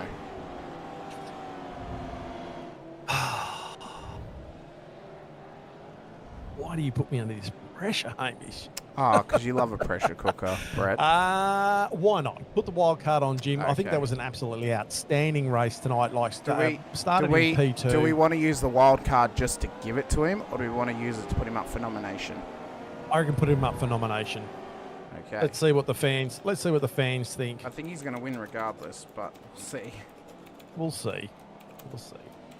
We can't give 2 people 2 weeks in a row. No, the that's driver right. of the day. That's right. Driver of the day nominations now in the chat: Simon Haynes, Michael Jones, Jim Caparonis, and Todd Duggan. Get your votes in. Only 1 vote per customer. Thank you very much. And we'll let you guys vote whilst we run through the race highlights here this evening. It all started lap 1 out on the green flag running. And it got us underway for a wild start to this race. And it all started really down at turn 1 when Mr. Caparonis got a rocket start and made the move early to get this car into the race lead. Yeah, what a fantastic move. And straight away just started putting distance between himself and Kiddis. Oh yeah, I mean, did it to Fast, almost but- absolute perfection. It also saw Russell Uren get knocked off track. That was why he dropped down the order so far That's all as good. well. Brett Taylor also ending up off as well after contact with Todd Duggan. Oh. So he ended up off the Bit road. of booty rearrangement. Yep, Derek Lovegrove as well. Got a bit of a love tap from Tony Chapman down at turn 3. We also saw Ben Brook. This was how he ended up off in the sand. So he came down the inside of Stephen Clark, and then he just got turned. Clarkey unfortunately hasn't had a really good run so far in split 2. No, this was how Scholes was spun round. You remember him? This was with Mulford. Yeah. Off the exit of turn 5. So probably not enough room left by Scholes. Yeah. And Mulford has nowhere to go. So that's how he's ended up off there. Ben Brook as well. At this moment, a bit further on in the race. Love seeing these highlights too at the end of the race. It's just really, really good to see. Here we go. A bit of a wide berth. This was the Stephen Clark and Scott Weston moment that we missed. This is what actually ended Clark's race because he got a drive through and then I think decided to call it quits for the night. Just dived in a little bit too far back. And that spun Weston around. So up there was a big one. Let's try and find the next one for us. Let's scroll a bit far. This is Clark ending up off track again as well. Oh, you see that wild snap oversteer. Yeah. Yeah, wow. The car, and just probably not the best night for him in the end, unfortunately, for Stephen. Well, that's a frustration flick in reverse, that one, I'll tell you that right now. Look at that big. Oh, yeah. Yeah, tyres lit. Yeah. Yeah, and then we had Mark Houghton as well.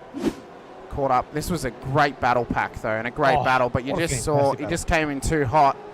Lost the rear end, and around she went. Snap oversteer. We also then had Matt Scholes. This was what ended the night for him. And the car's just gone kaput as he's come through. I think he's actually money shifted into turn 1. Yeah, and that's one of my favourite tricks. And that's what's brought out the safety car. And then we've got to look at, where is it here? There we go. So this is when the safety car came into pit lane. This restart from Jim was incredible. Money. Absolutely incredible. So safety car has literally just entered pit lane and boom, foot down. This was there. He was there. This was there, but he just Jim got the jump. And look, I mean, to be quite honest, the way Jim was driving tonight, I don't think Kiddis had anything to bring to Jim. And that was all hell to play for with Paul Burns and Simon Hedersheed, and it was actually Houghton that hooked him. Oh, that's awkward. And set him off track. Yeah, it's and awkward. then this was how Brett Taylor and Mark Houghton ended up off the road. You see there a bit of contact with Weston and still just a bit messy between them. So yeah, that was a problem for those guys. But a good race nonetheless, and it's a race win for Jim Caparonis.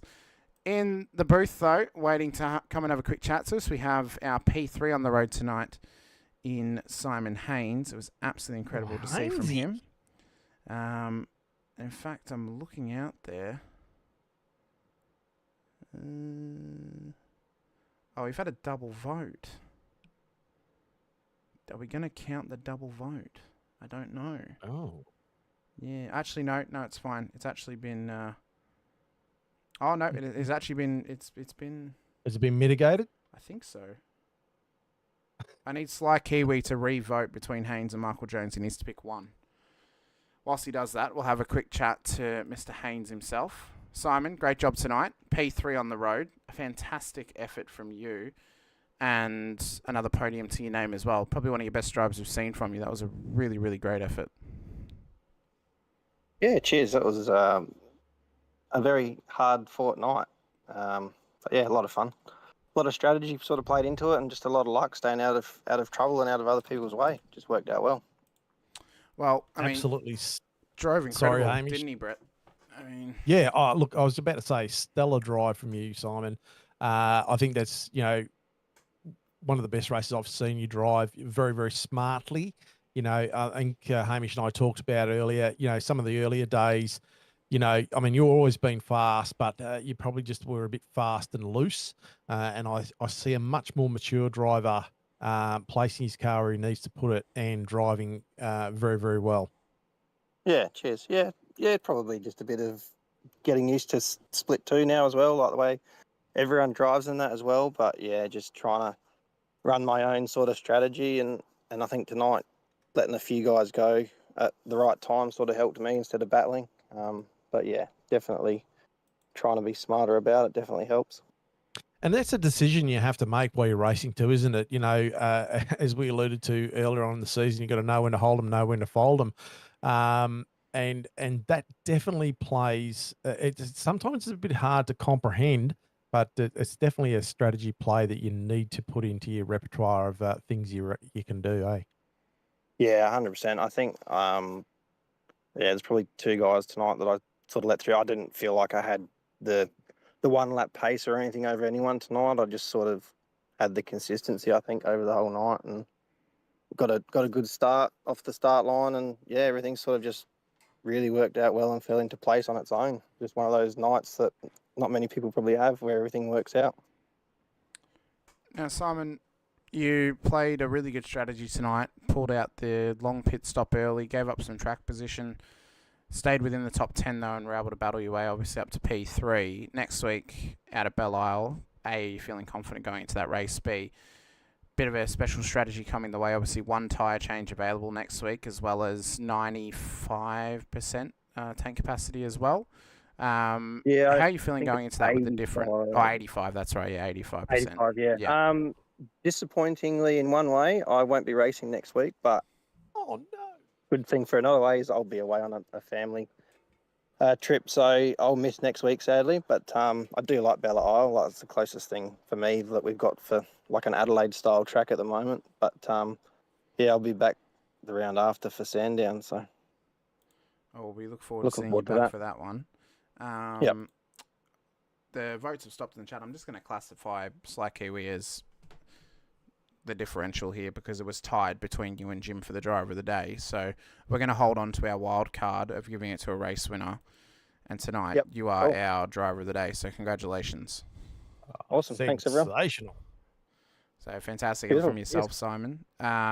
Enjoy the trip away. Thank you so much for coming and have a chat to us as well. Let us know anyone you want to give a shout out to. For myself and Brett, congrats on the P3 and congrats on a stellar night on the track as well. Yeah, cheers. Yeah, pretty much just, the new team, WKMP, and all the associated sponsors, LGC Images, and I'm still learning the rest. But yeah, no, a lot of support from them, which has been great. Still getting some support from the ex-Quantum boys, which has been really good. But yeah, and then just everyone in general, it's been good, clean racing lately. It's been good fun and really enjoying it. So thanks for everyone, and thanks for you guys for broadcasting. Thank you so much. Simon Haynes, P3 on the road this evening. We look back to seeing him back on circuit in a few weeks' time. Thank you so much to Simon. Brett, that'll bring an end to our racing here this evening. Oh, it's like he was a little bit behind. He's changed his vote to Haynes. That's fine. That fixed it up for us. So our wild card remains still, so it doesn't really matter. It remains still. Next week, we head out to the Motor City and we head out to Concrete Jungle territory as we head out to Belle Isle Park in Detroit, Michigan, a track which is renowned for massive incidents, massive amount of safety cars as well, 200 Ks, 53 laps. It's going to be intense next week when we head out to the now defunct Detroit circuit that is no longer in existence. If you like concrete and you like cyclone fencing, this is the place for you. I love it. I love it. I love Belle Isle. As Simon said, it's the closest thing we've got to Adelaide at the moment until we get Adelaide on the service. It's one of the reasons why in a Porsche Cup League we run it as the last race in place of Adelaide until we get it, because it is so close to it. But it's a great circuit. It's great to drive. It's great to watch. Anything can happen next week. We've had 4 different race winners to this point of the season now. We could get a 5th next week when we go racing out of Belle Isle. And it's anyone's game when we hit the streets of Detroit. So you guys don't want to miss any of that action. If you're watching over on the Infinity Broadcasting side. Sorry, Hamish. I'm looking forward to seeing the championship points laid out next week for us, because that's going to tell a bit of a story. And it's going to be exciting to see. It will. And I love this, how we're getting some, again, some different drivers winning each week. Who knows if it's going to continue? Who's going to be the first double up? Yep. We talk about that quite often. This season's building up again. It is. That was a fantastic race. Great to see Jim take it out with the form that he just showed and displayed to everybody there. That Jim's back, and he's going to be punching high. So everyone look out. So I'm excited for the rest of this season now. I mean, I was before, but even more now. So am I. It's going to be an incredible season still to come our way. We've got a lot of races to come throughout this season still. In a few weeks' time, we head out to Sandown once again. I know for my team, we're running the retros again for Sandown because some of our drivers didn't get to run them. So, you know, any teams out there, put the retros on again. You know, I think it's a great track to run your retros again. Obviously, we already ran them at Bathurst. I hold the place in my heart that I think it deserves to be. You know, even if it's not an official retro round, show them off again as we're back in Australia. Just claim it's the same car you ran at Bathurst, and you have separate cars across each continent. I don't know. And there was some fantastic paints done too. There was. It was great to see them, you know, displayed again. Anyway. Yep, indeed. So we'll be back next week though with Balin for round 5 of the fabulous season 25 of the Racekraft Simulations V8 Veterans with a split 2 action. If you're watching over on the Infinity Broadcasting channel, next up on your docket this weekend, Monday night, 7:50 p.m. Australian Eastern Standard Time, the VRS Porsche Cup Series returns once again as we go racing out at Circuit de Gilles Villeneuve for our next rush round of the season. Myself and Brenton O'Brien will be in the booth for that one. Later in the week, we'll be back with more IRWC Rodknock Cup action as well as we go racing at Sonoma for our next road course race of the season as well. So be sure to, you know, subscribe and like and hit the bell icon over on that channel so you're notified whenever those races go live. Over on the vet side, if you're watching over here, hit the like button, subscribe to the bell icon too, so you're notified whenever we go racing with the Split 2, Split 3 and Split 4 action from the veterans. Go and support SimSpeed TV and watch live 8:30 p.m. Australian Eastern Daylight Savings Time on Thursday nights to see the Split 1 action live on the piece with Brock and David in the booth for that one. I've been Hamish Munro with And I'm Brett Fisher. Yeah, big tongue twister for me. I've been Hamish Munro with Brett Fisher once again. Thank you guys so much for watching with us. Big shout out to all the series sponsors: Racecraft Simulations, Logitech G, Parramatta Isuzu Ute, Player One Sim Gear, Nova Sim Sports, Südspeed Gloves, LGC Images, and M1 Used Cars with the Driver of the Day award. Tonight it went the way of Simon Haynes. Next week it could go to you. But until next time, thank you so much for joining us once again. Stay safe, drive hard, and as always, bye for now. Screaming, tires bleeding, virtual cubes, the motor's breathing, engine thunder from down under, piston fire, turn asunder, put your name in lights. Oh, with the vets tonight, it's a 1,000 decibel super carbide, burn this track to the ground with V8 sound. But the racing's real. Pedal down every pass you feel. Step right up and place your bets. This is us, the V8 Vets. Put your name in lights. Put your name in lights with the vets tonight. It's a 1,000 decibel super carbide. Burn this track to the ground with V8 sound. Put your name.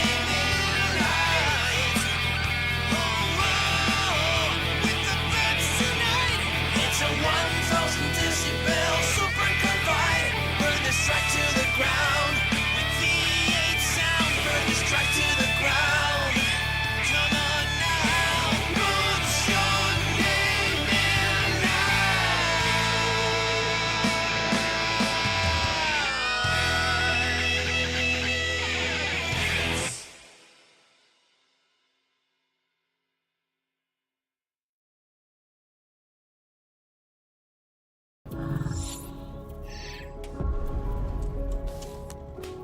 The Racing Series is a new milestone in Logitech G.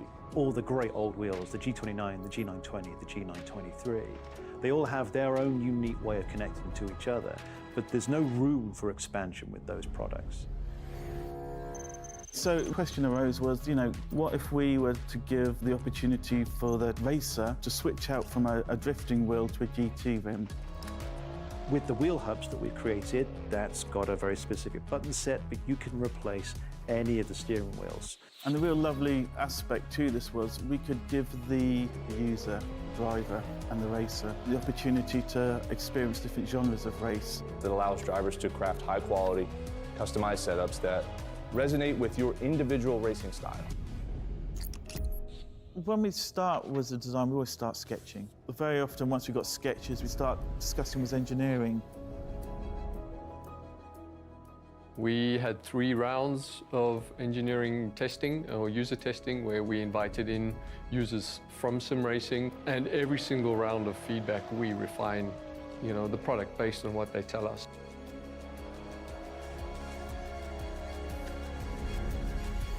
In the sim racing lab, again, we're going to use data to really analyze what a driver needs. We've used everything from eye tracking to the inputs from the pedals, the inputs from the, let's say, input devices, the wheel and the pedals, the shifter. We're taking that and we're compiling it so that we can build different products based on those individuals' needs for all consumers and all drivers. I don't know of anyone else in the industry that's actually doing this kind of research into their products to see how their products are affecting performance of their users. We've built the product to make sure that it's as reliable as possible. So the innovations in engineering that I'd say we're most proud of is the sequential handbrake and shifter toolless changeover. This is now a patented system, so it's really easy for the user to just switch between modes. If you give people the tools to do what they want, they will. They will just go off and have fun.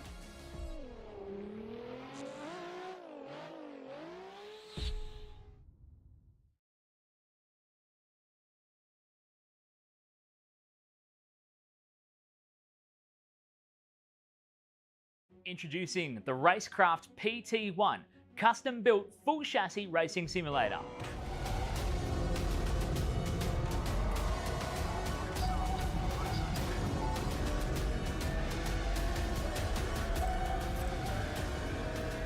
The design project, codenamed The Cage, an 80/40 extrusion chassis sitting on top of a Sigma Integrale DK2 Plus 4-point full motion actuator system.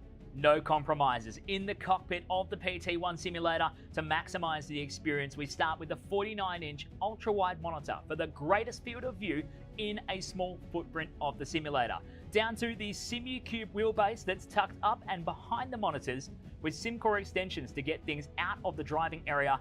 Everything is connected to a Cube Controls GTX steering wheel with the built-in dash and all the extra button functions available at your fingertips. Driving through the Raceworks S1 pedals, the potentiometer throttle and the 2 hydraulic pedals for brake and clutch ensures you maximize the feel underfoot, and seating yourself into an OMP HTER bucket racing seat with OMP belts connected to a G-belt tensioner to provide that extra feeling and the heightened experience while you're driving. Additional interfaces and accessories in the PT1, we have twin butt kickers, one on either side of the OMP seat, as well as a Jinx sequential shifter, the SimPush Race Logic timer to the left-hand side, a Racecraft built-in WinSim kit with Philips Hue lighting and a built-in soundbar, plus the OMP side net to finish off the experience in the PT1. The Racecraft PT1, build number 1, the ultimate in sim racing experience, combining the best products in the market with the passionate, no-compromise approach that goes beyond racing simulation.